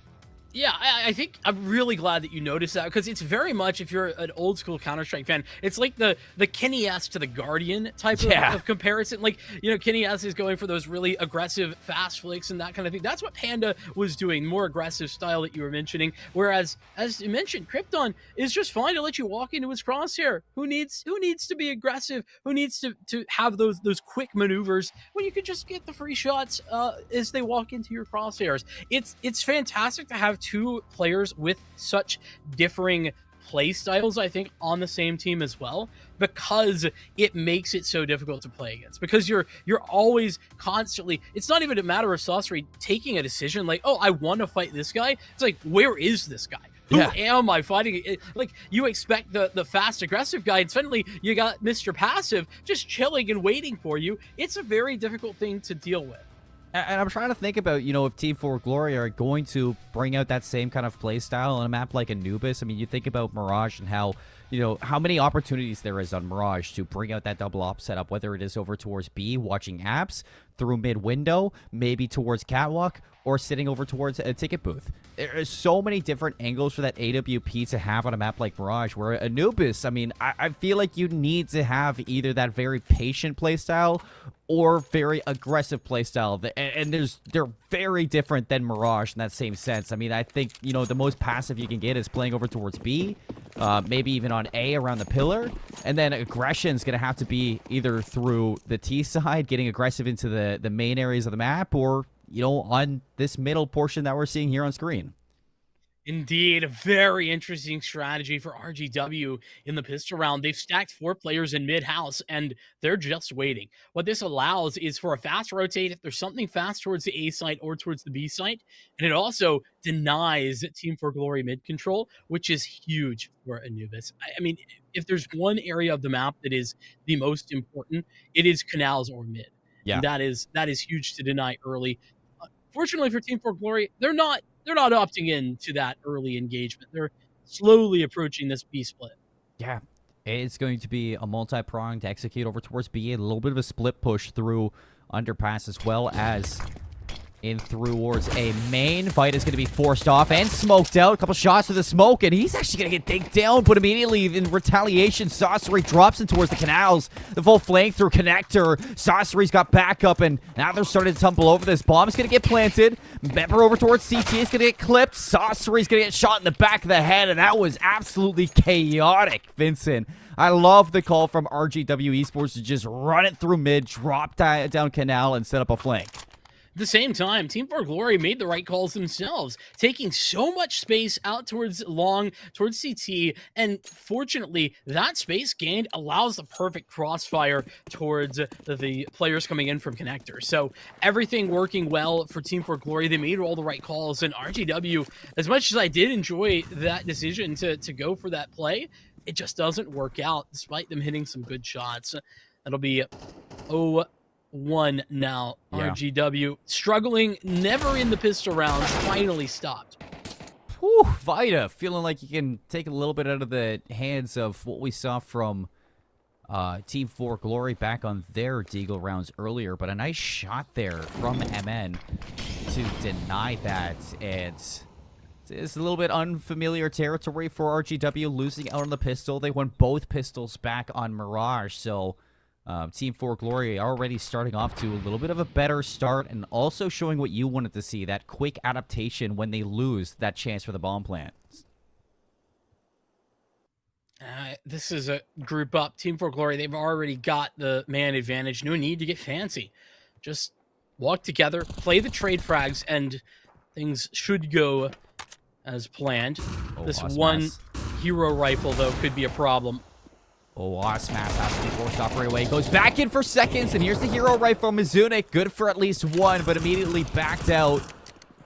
It's a 4 versus 2. Now 4 versus 1. Sasori's from the outside looking in a very tough spot, and that smoke is going to make it even harder. This Deagle has to dry peek through the smoke, just to get some action. And I feel like for Saucer in the scenario, Vincent, you're just going to post up and hope for a couple exits, and off of that maybe collect some of these rifles. But Team ForGlory, it's the way how Anubis is being showed right now, the way that they planted. They don't need to force the fight over towards Sauceria. They're just doing the smart play and backing up over towards B main.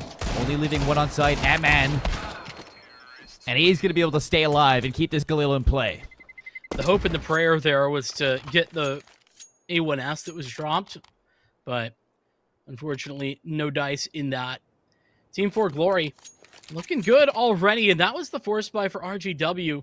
I feel like the force buy on the CT side is a difficult one, because if you do win the force buy, you're looking great. If you don't, suddenly you're down like 0-3 to start before you even get a chance at a gun round. It can be a very high risk play.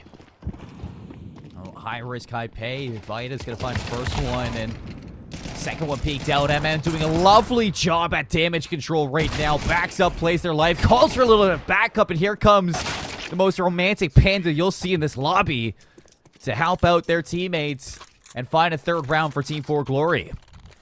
Clean as a whistle. Team ForGlory looking much better to start the second map out, but here's where things started to, I'll say, fall apart. Right, the gun rounds were the biggest issue, actually, for Team ForGlory. Losing pistols, that does suck, and it's not ideal. But RGW had such a handle on winning these gun rounds. That's where I think this game really gets started.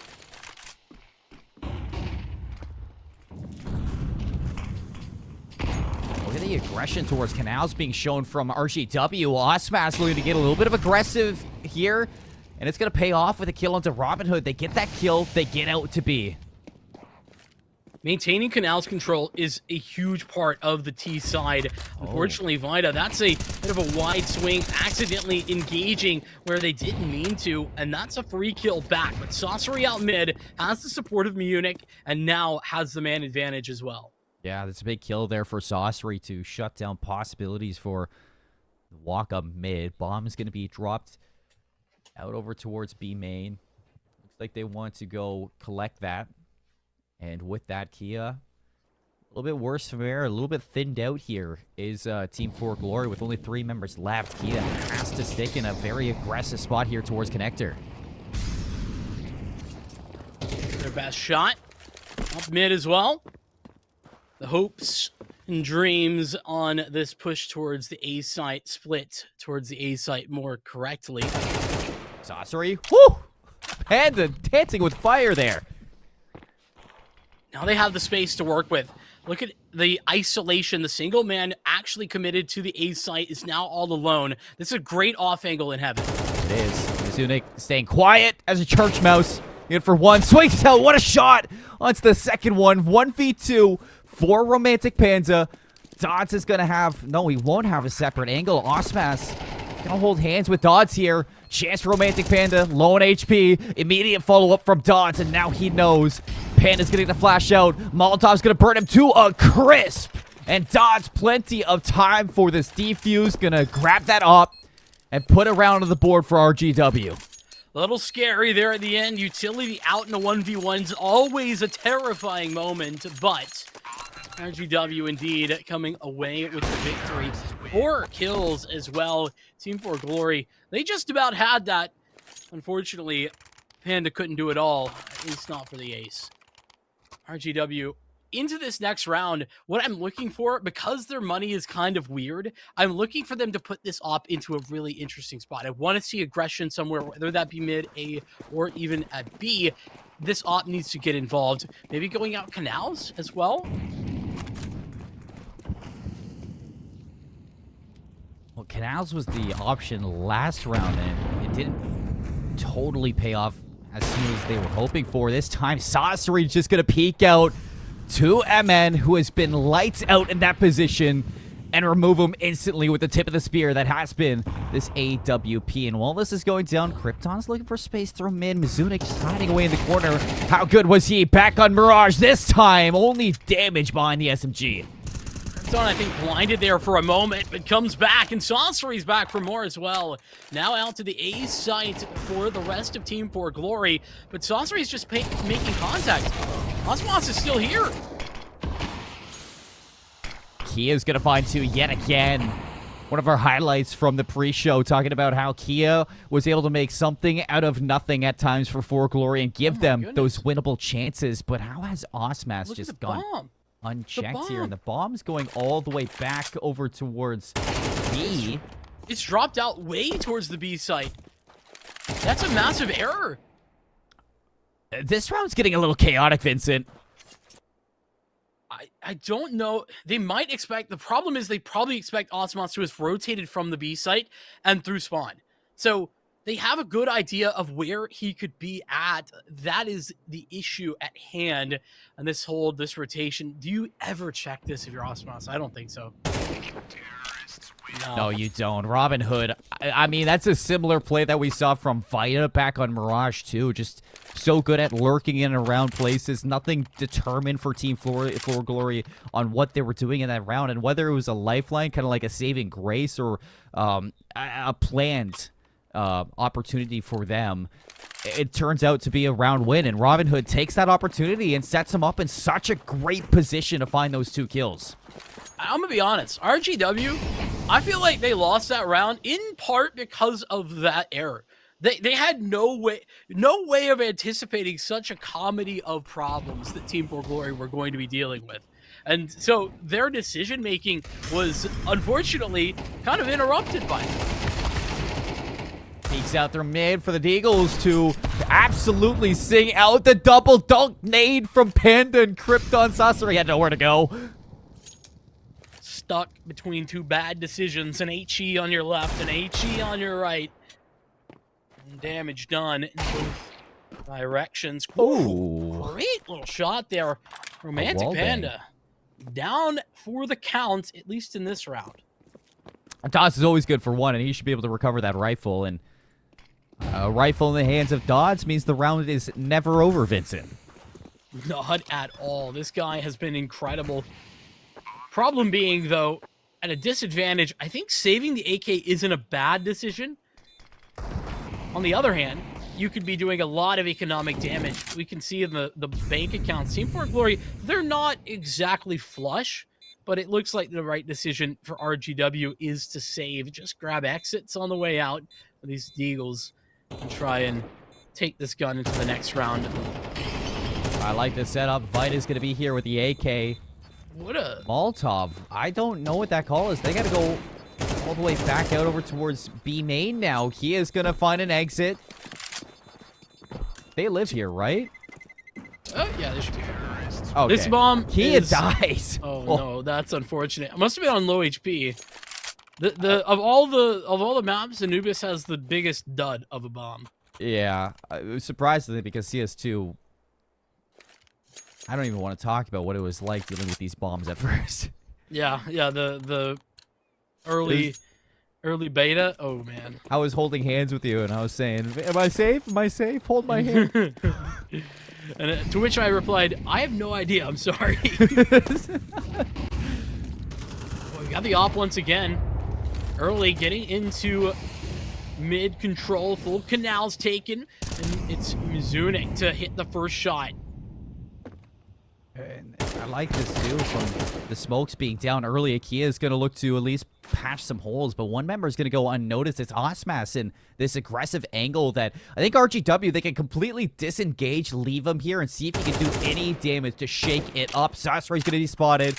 AWP noted now from Team ForGlory. How do they react to this? Interesting decision. They're going to smoke cameras instead of screens. Isolate this AWP, but Saucery having none of it. Takes that fight and wins it. In and out. Clean as a whistle. And now they have to deal with the other rifle, Mizunik, who came to the rescue of that member.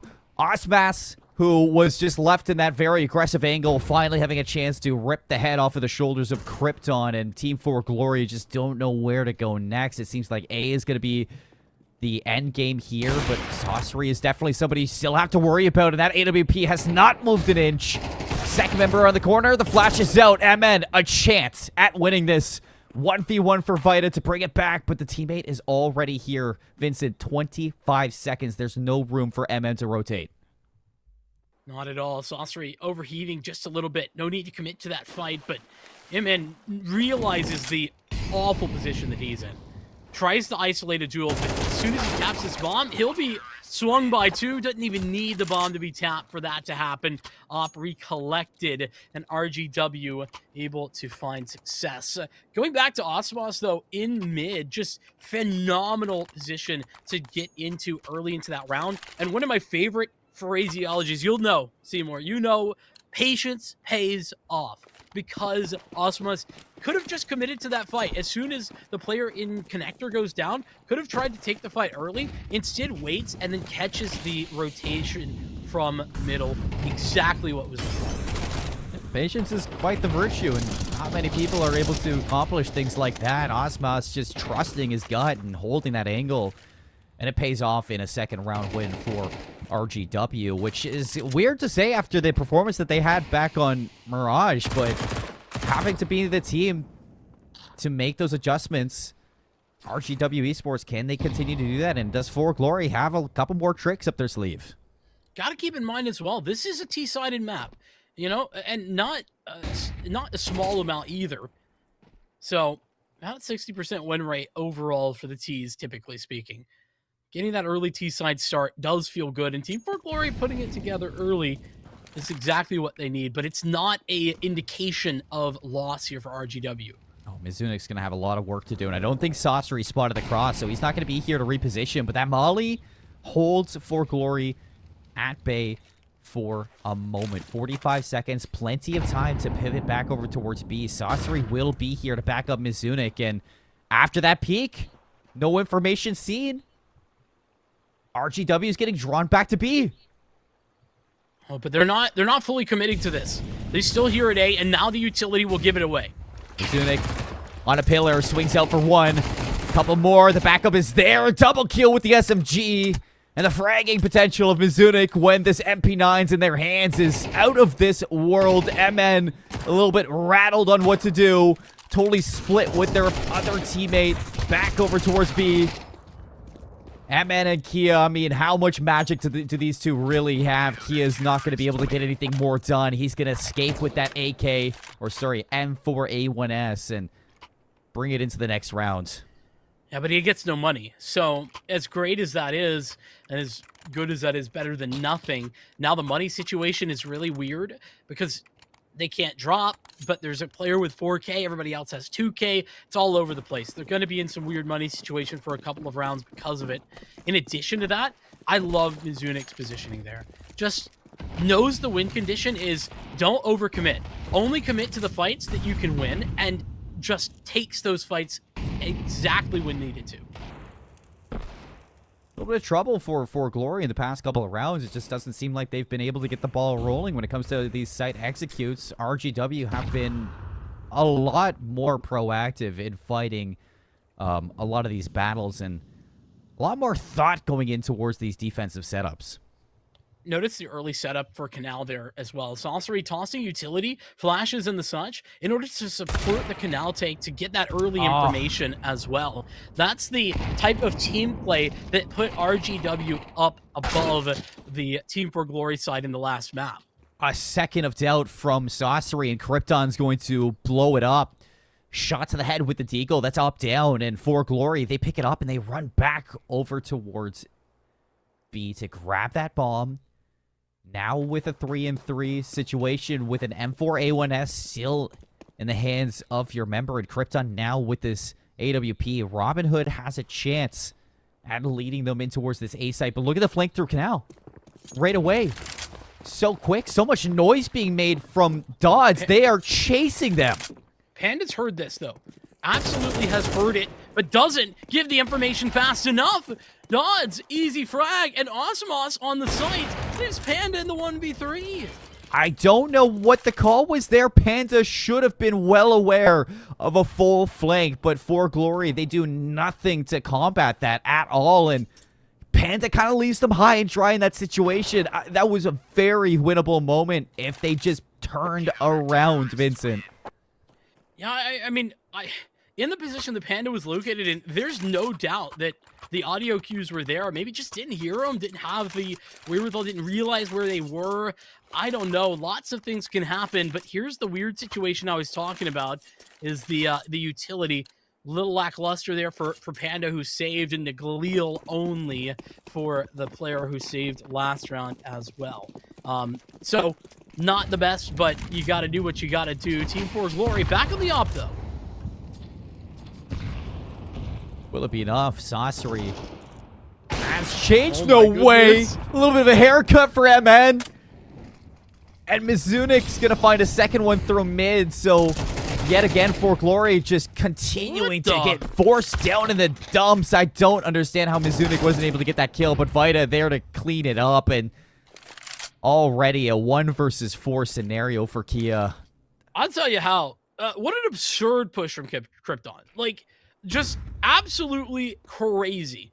Running through that smoke in mid without any information, no flashes, no nothing. I can't believe it.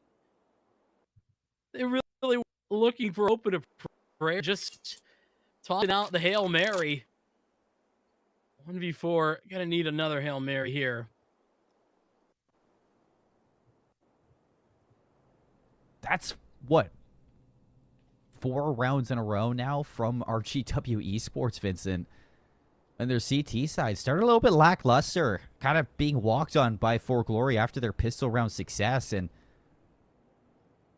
I don't know whether it's down to this middle map control that they've been shown, or if they just were kind of playing with their food at first. But RGW looked like a completely different team right now.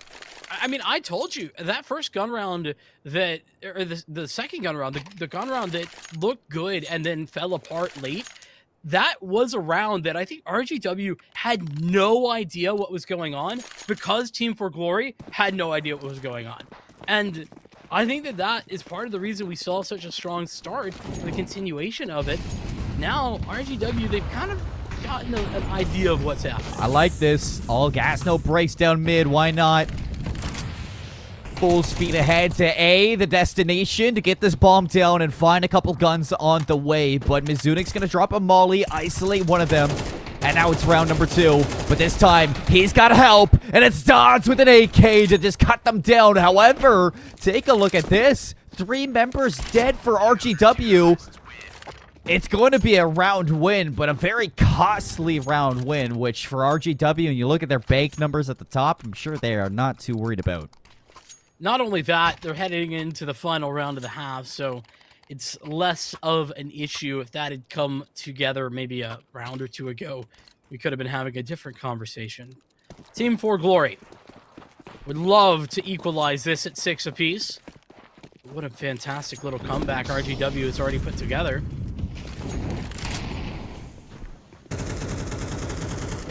Oh.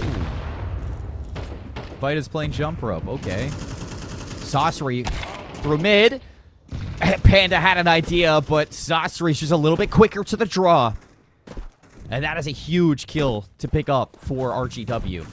Panda had 2 angles to worry about, and Sorcery just the one. Easy frag to find, and speaking of, I think we're going to see some canal control. No, just smoke. Re-smoke in that area.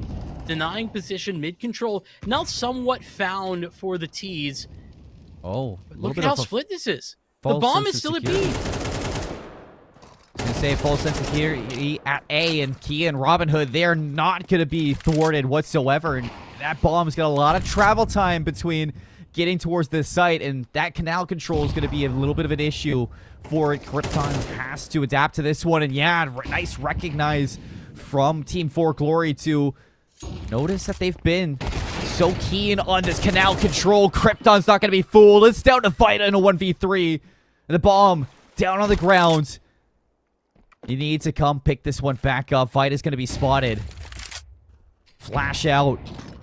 HG's going to do so much damage, but you have to deal with 2 battles at the same time, and Vita just cannot get done with the first one. So we're going to finish off Anubis round, or half number 1, at a 6-6 tie.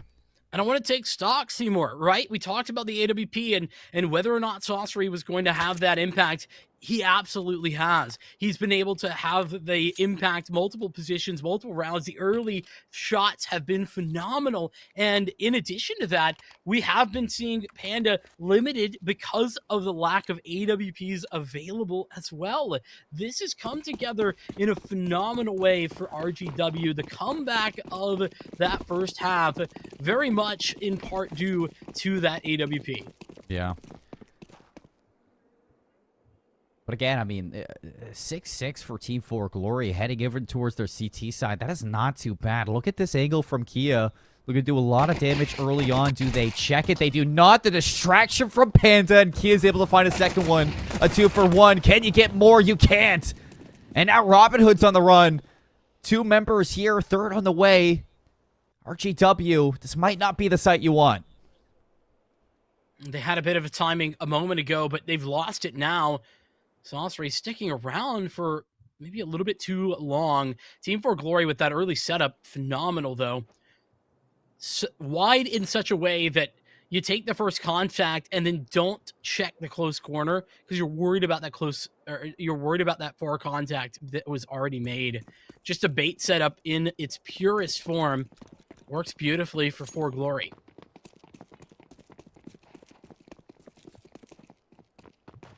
Only one member going to be here for ForGlory, MN.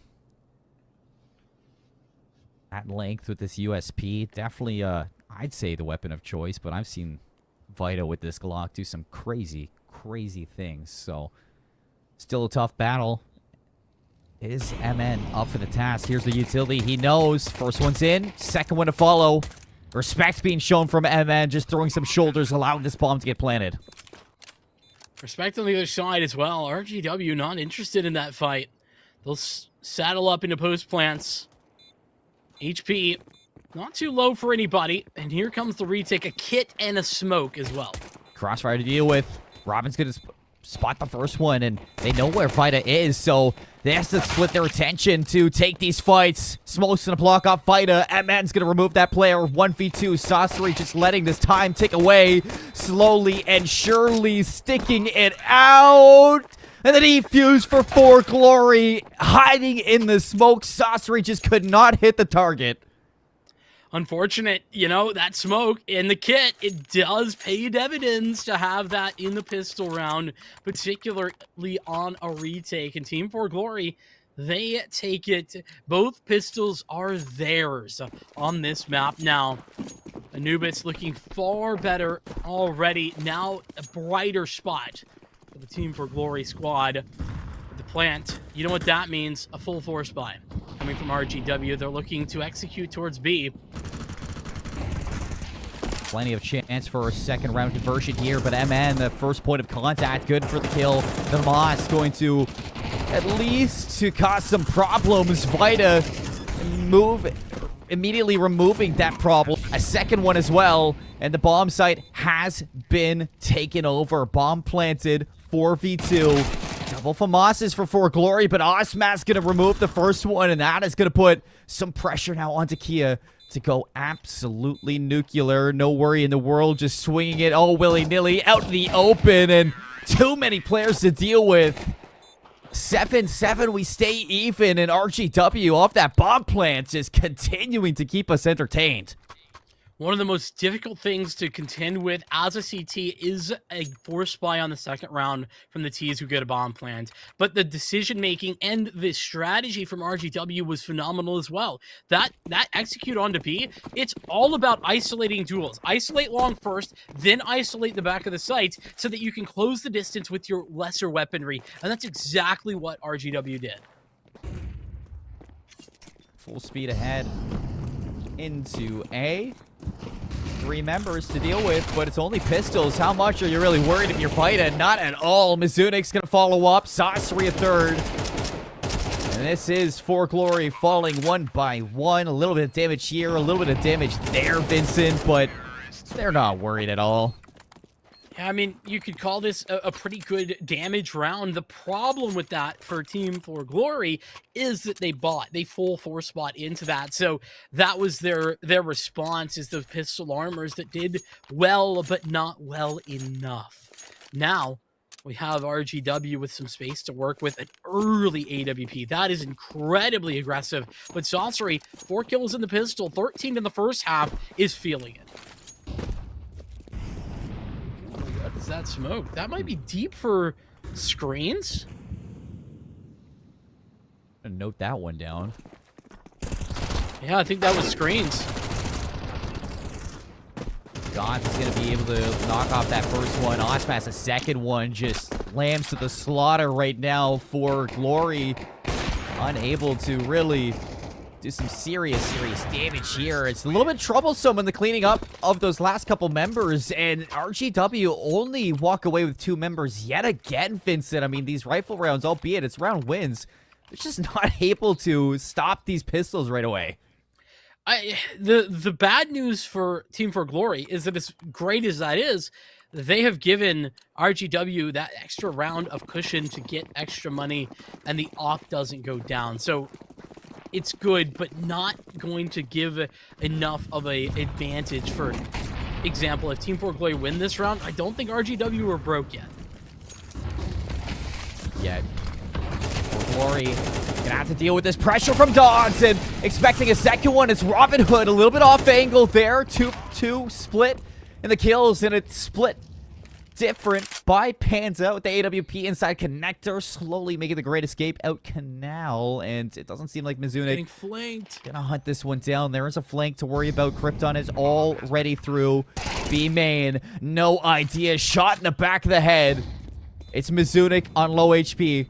To see if you can do absolutely something impossible, and that is going to be swept away. Krypton, what a flank there. Panda, amazing positioning into connector. Team ForGlory, it's a big round win to take away.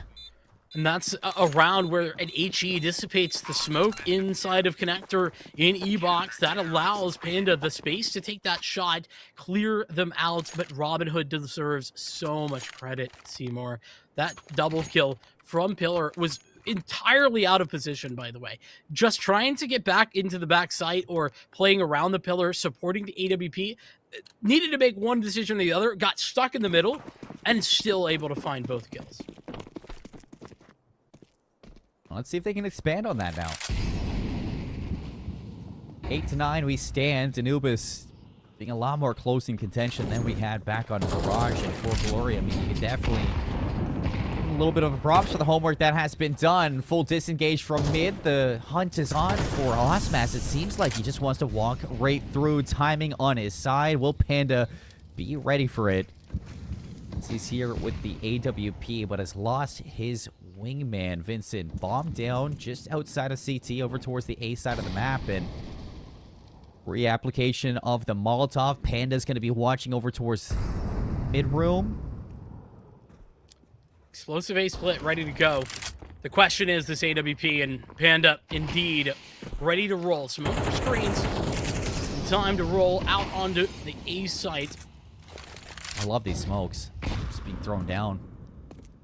It's really up to Mizunik to do some heavy lifting here to bring this one back, but himself, he's going to isolate Krypton on the pillar. Krypton's going to back on down. He's just going to run it right through. What is this? An absolute maniac. Mizunik does not care. There's a smoke in front of me. Paves the way and fight up for the follow-up. What a play from RGW. An incredibly aware game plan right there. The op missing the mark, though, for Vita. We'll get back to that in a moment. A fast flank upcoming, and so much space. Dawes has just confirmed nobody coming from mid, so the flank or from CT is the only 2 options. But look at this, Team ForGlory. They're done. Getting out of there. That's They're a round win. so. Double digits for RGW, and Mizunik goes... I don't even know what to say. That is just... That's like taking what Krypton did back towards top mid and doubling it and giving it to the next. Let me stop you there for a second. Actually, I don't think so. What we saw from Krypton was a little bit insane. This play from Mizunik, incredibly smart, because realizing the rotation of the AWP, okay, I'm in. That's a lot of damage. I'll get back to it in a moment.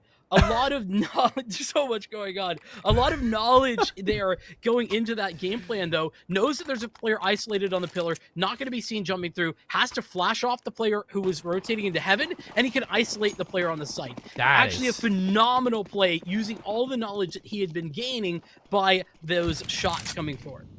I mean, that is something you normally don't see, but in CS2 we see all the time. Walking to the fire, flames here. Mizunik just continuing to play off that success. It is a 2-for-1 trade. It's Robin Hood in a little bit of trouble. Bomb down. Second one not able to be collected. And it is a chance here to win it out for ForGlory, but MN has to be very cautious with what he does next. MN could change this round's complexion immediately. Some sort of kill, any sort of kill here for MN is round winning. But with the bomb down, suddenly those changes occur where RGW are far better prepared with this post plan. And it's all down to MN, who finds the first one. Panda with the AWP. It's not going to be easy to find an angle through mid, so you can already see Panda just kind of dancing on a tightrope here in the reposition of Sorcery. This is a round confirmed. 11 rounds for RGW. No time to make a play here for Panda, and you want to have this AWP in this next round. RGW has taken a very tame Anubis and cranked the dial up to 10, Vincent. Finding everything that they need. Panda here gonna be able to know the op denied, and that's massive because Panda, we know, has been such a critical player, generally speaking, for this Team ForGlory side. The other problem is, well, they would have had an op and money to drop somebody. Now they have no op and no money for drops. They're gonna save. I mean, at this point, you just have to put everything into this last round. If you're Team ForGlory, you started off so well. 8 rounds just isn't enough to combat RGW, who have found nothing but explosive confidence on this Anubis T side, and there's nothing that Team ForGlory has shown that is going to change this outcome so far. Robin Hood with a nice work through the mid-smoke. Might find some free kills here. At MAC-10. Really pressurizing everybody. And that's a Glock out just to close the deal. 3 for Vita, and, well, this is map and series point for RGW. They've got 4 of them.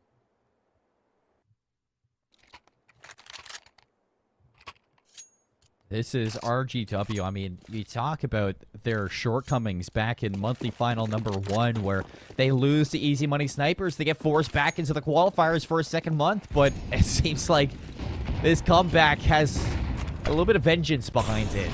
And that's an early E-Box smokes that was just tossed out. This is good control. The fast B hit is ready to roll, and with Mizunik winning in Canal, the mid player down, this is open for business at B. Nothing but wins for Mizunik, and MN overwhelmed, swarmed by players from RGW. This bomb's going to get planted in a 2 versus 3.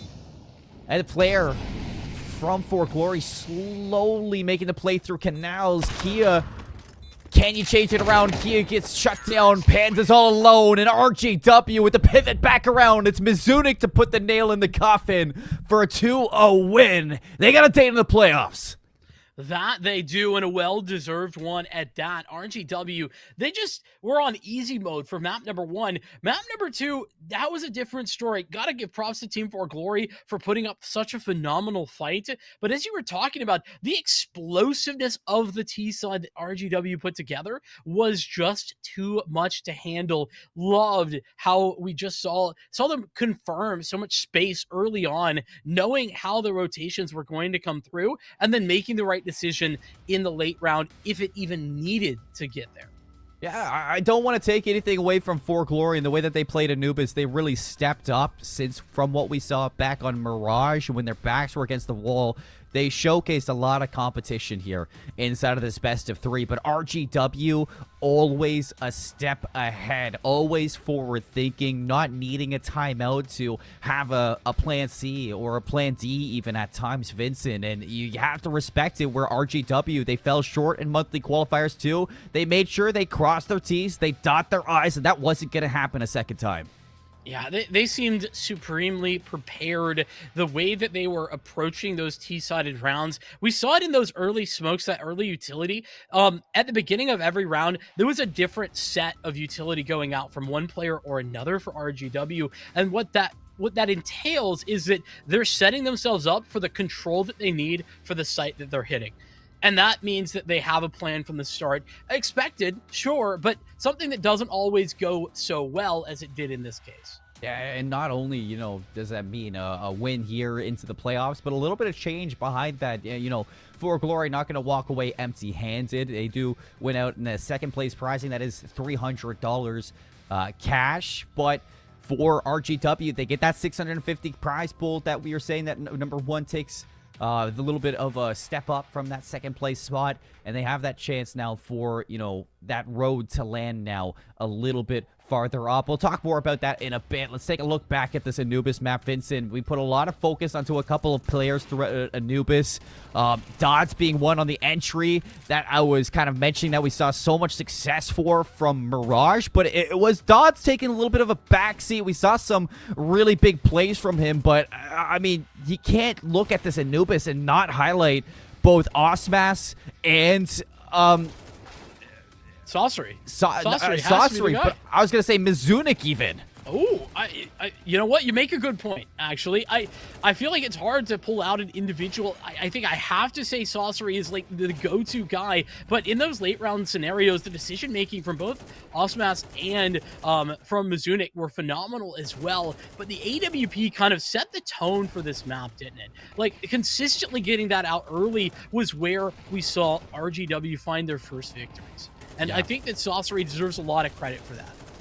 No doubt at all. The plays through mid, getting aggressive through B main, constantly finding picks onto MN, who was kind of a thorn in the side early on from RGW and that aggression that they were showing. So as soon as MN started to get kind of handled by Sorcery, that's when ForGlory were a little bit falling behind and really suffering for a lot of this aggression that just could not be tamed from this RGW team. So I mean, that's big out of Sorcery for sure. I'm glad you're highlighting him, as we did touch on that AWP battle going into Anubis for sure versus Panda, who honestly was a little bit of a null factor there, Vincent, a lot of the time for Anubis. You didn't really see too many Panda highlights like what we saw from Mirage. Yeah, unfortunately, I feel like it's a similar situation that Sorcery was in on Mirage. I feel like Panda didn't get that many opportunities, and T-side opping on Anubis is really difficult as well. So keeping those two things in mind, I just think that the opportunities weren't so much there. I also want to highlight something that we talked about a couple of times as well. The difference between that play that we were talking about with Krypton in mid and then what Mizunik was doing on the A site late into that game, that kind of tells the story of this series in general. The difference between those two plays is that Krypton thought they had a read, unfortunately was the wrong call. That'll happen, but Mizunik had the read, all the info was right, and pulled it off to perfection. That was the difference between RGW and ForGlory. And towards the end of Anubis, you just saw that ForGlory, a couple of these individuals just couldn't get the ball rolling and really step up to the lengths that a couple of the players on RGW were. So that is a big takeaway from RGW. Revenge, a dish best served clean and swift here inside of our second monthly qualifiers. And soon we're going to be taking a look at this this roadmap that we've had throughout Arena Esports tournament powered by Etisalat by Yan, as well as our strategic partner AD Gaming and Vincent for RGW. Is just kind of what are the lengths that this team can go to, because to lose to easy money snipers in monthly qualifier 1, miss out on that chance to get a spot in the playoffs so early on, get knocked down, not back to another invitational, but get knocked down to the open qualifiers, fight your way through best of ones, and show up to monthly qualifier 2 with such preparation. You can definitely see that chip on the shoulder of these players was handled to perfection. The way that they prepared for today, studied in towards their opponents, and, secured this spot into playoffs very cleanly, makes me excited for what's next for this team. How far can they go?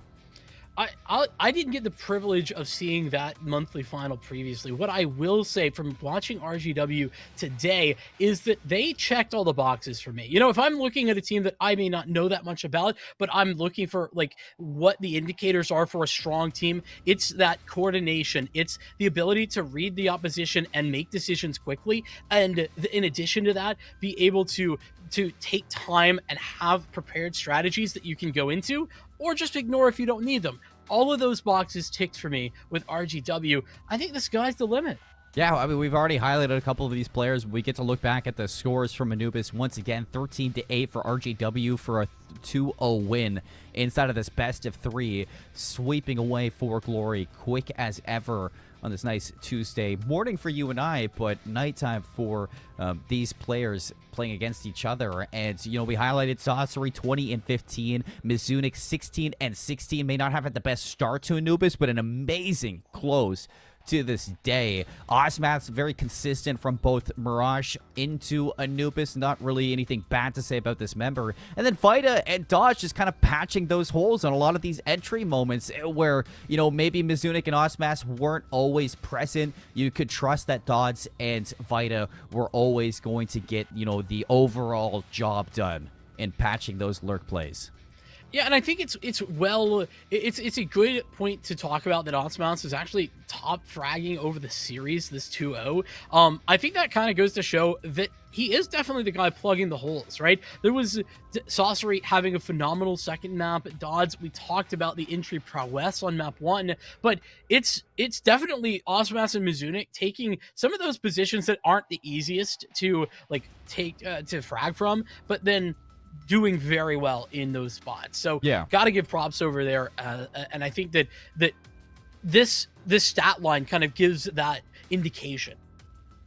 It also gives the indication, you know, to swing over the thought process to ForGlory that ForGlory are not far behind RGW. They were making the intellectual changes to a lot of their holds, to a lot of their executes and their T sides, but they're just a couple steps behind. You even saw in the score for a lot of those players that the fragging was not one-sided in total. They were just a couple steps behind Vincent. So at the same time, you know, I will say the exact same thing that I said about RGW now. They have 2 more chances to qualify for the playoffs, and I'm looking forward to see if ForGlory can, you know, reclaim that spot once again. And I think that Team ForGlory specifically, I think a day where there are feeling very hot. They're a team that can just kind of come out and smack you right in the mouth. That is something that is perfect for a tournament like this, where, you know, if you're on for the day, I think that Team ForGlory, that's when they are the most surprising, where they're at their best. And maybe an obvious statement, but the fact is that they were so aggressive in some of those moments, and that's where I'd love to see more of them. Yeah, no, I can't wait to see ForGlory once again. And as I was talking about earlier, when we get a chance to look at this roadmap, we're going to be able to kind of piece together what is next for a lot of these teams, because RGW, they completed the comeback. They're now in towards the playoffs. ForGlory, they're going to drop down once again. I'm curious if they're going to be invited back this time, or if they're going to have to kind of do a similar road like RGW had. Will they have to play through the open qualifiers this time? Because you think about how much of a gauntlet that is, Vincent, where, you know, leading in towards today, going through that open bracket, you don't know who you're really playing against in that one. You can just kind of be surprised by a lot of teams within those best of ones, and it's going to prove a lot if ForGlory get pushed in towards that gauntlet. That is the open qualifier once again, and make it out alive to see if they can repeat this. Indeed. And you know, I think that if they are able to do that, they'll be the better for it, considering that, hey, they're most definitely, if they make their way through, they're going to see RGW once again. You already talked about it. Feels bad having to go up against the teams that you just lost out to, but RGW, they booked their ticket and they're already in that same boat. And it's feeling like there's going to be some serious threads to pull at when it comes to those playoffs, where there's going to be a lot of history between players and teams, some rematches, some revenge, etc. And I can't wait to see what that entails. And I know what you're alluding to. It's RGW and Easy Money Snipers, the two teams that are in there. I'm curious how things are going to match up, whether the admins are going to place these two teams against each other in what is, the quote-unquote semifinals for this tournament roadmap leading into the grand finals, or if they're going to have two separate opponents from monthly qualifiers 3 and monthly qualifiers 4. That is undetermined and undecided. We will figure it out when we get there. But for now, the big guarantee is that we have 2 more months of competition. That means we have 2 more teams to qualify in towards these playoffs. And you look at what is up next, it's month 3. We got our invitationals that will be streamed. 2 teams looking to go up against each other to, find a spot in that monthly qualifiers 3. And then teams will have to go through the open qualifier once again to find that second team that will contend for that position. And Vincent, I could not be more excited because I'd say, for Arena Esports, and what I always like to talk about for this is that a lot of these teams may not have that LAN experience that they're looking to get towards that grand final. Everything is leading in towards those grand finals, and a lot of these teams, they probably have it on their minds that they want to take that main stage for possibly the first time in their lives. And I mean, I can tell you from experience personally, the main stage at a LAN final is just a different beast entirely. Like, it's almost undescribable how, going from playing online to in that position, the nerves are there, but it's just so amazing to experience. And I'm right there with you, Seymour. Having that opportunity would be driving me personally, and I think that's why it's got to be driving these players. Of course, and there's only time will tell who's going to be on LAN at the end of this roadmap that we do have laid in front of us. Folks, we got month 3 coming up next. Congratulations to RGW Esports for qualifying towards the playoffs, being our second tier team to qualify into the playoffs. We get a look at what they win for today. $1,200 split across the board for 4 places. Obviously, first and second are going to go towards RGW Esports as well as Team ForGlory, and then third place and fourth place from the teams that didn't get to make it, but we're in those qualifying spots. I think that's going to be Rising Phoenix from the Invitational and 15 average inside of the open qualifier. So congratulations to those 4 teams for receiving the prize pool and getting that win at the end of it, Vincent. Indeed. And listen, a loss for Team ForGlory today, but $300 does feel good. Little money in the pocket despite the loss. And I think that also another opportunity for Team ForGlory into that next month qualifier as well in that way. So opportunities arising, and RGW, they're all the way through, ready to roll. Cannot wait to see them once again. Neither can I. Opportunities arising for sure, Vincent. And you got to give a big thanks to Arena Esports, powered by Etisalat by EN, for putting this one on, as well as our strategic partner, AD Gaming, and our broadcast partner, Playtonia, for making all of this possible. But for now, that is going to be all from us on the desk. We got more action here for Arena Esports coming up around the corner, so make sure that you follow them on all their social media and pay attention to what is next, because it is going to be a banger, and you don't want to miss it. We'll see you there. Have a great night, everybody.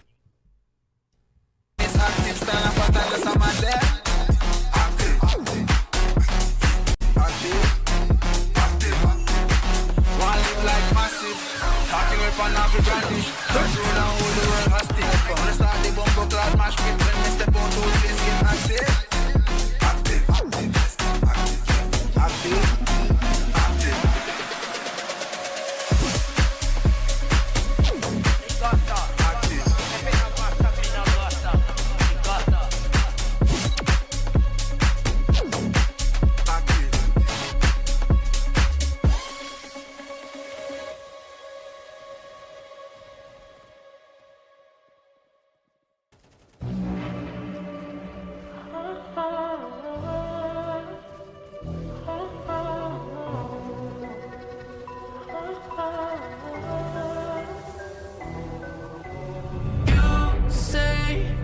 I'm craving hope in this darkness. You say I'm just a joke, just a joke. Shivers my spine so bad. Swimming in the river stakes too much. I'm trying to let go of us, but the truth is what's really your one.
time, can't get you off my tired mind.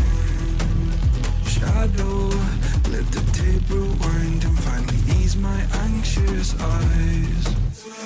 Oh no, I feel you creeping in, my body bleeding sin, I'm drowning. Heaven, can you save me now from these thoughts inside my head? Yeah, you are the devil, running through my mind. I can't get on your level, I swear to God I tried. I am not at this spell. Turn around and get ahead. You cannot be anymore. Oh my God, you are the devil.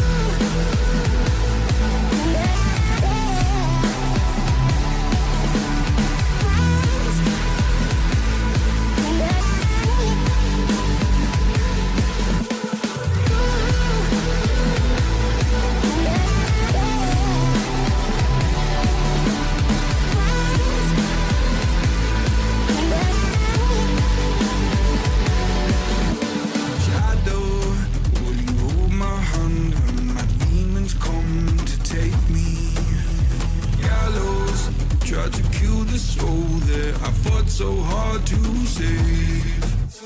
Hallowed by my love for you, always stop me going under. Follow every step I take, cause our walls are coming down. Yeah, you are the devil, running through my mind. I can't get on your level, I swear to God I tried. I am not at this spell. Turn around and get ahead. You cannot be anymore. Oh my God, you are the devil.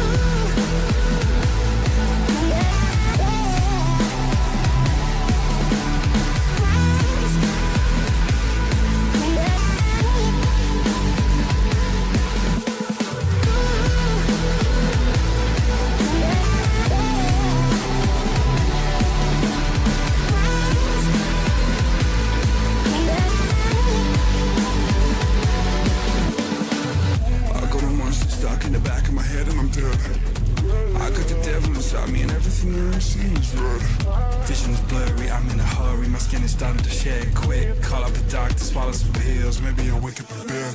I'm a disaster, can I move faster? Honey, I'm off the edge. Nothing is stopping me, I'm not your property, gotta take care of that ledge. My friends are dead, I'm losing my head, I gotta get off of these meds.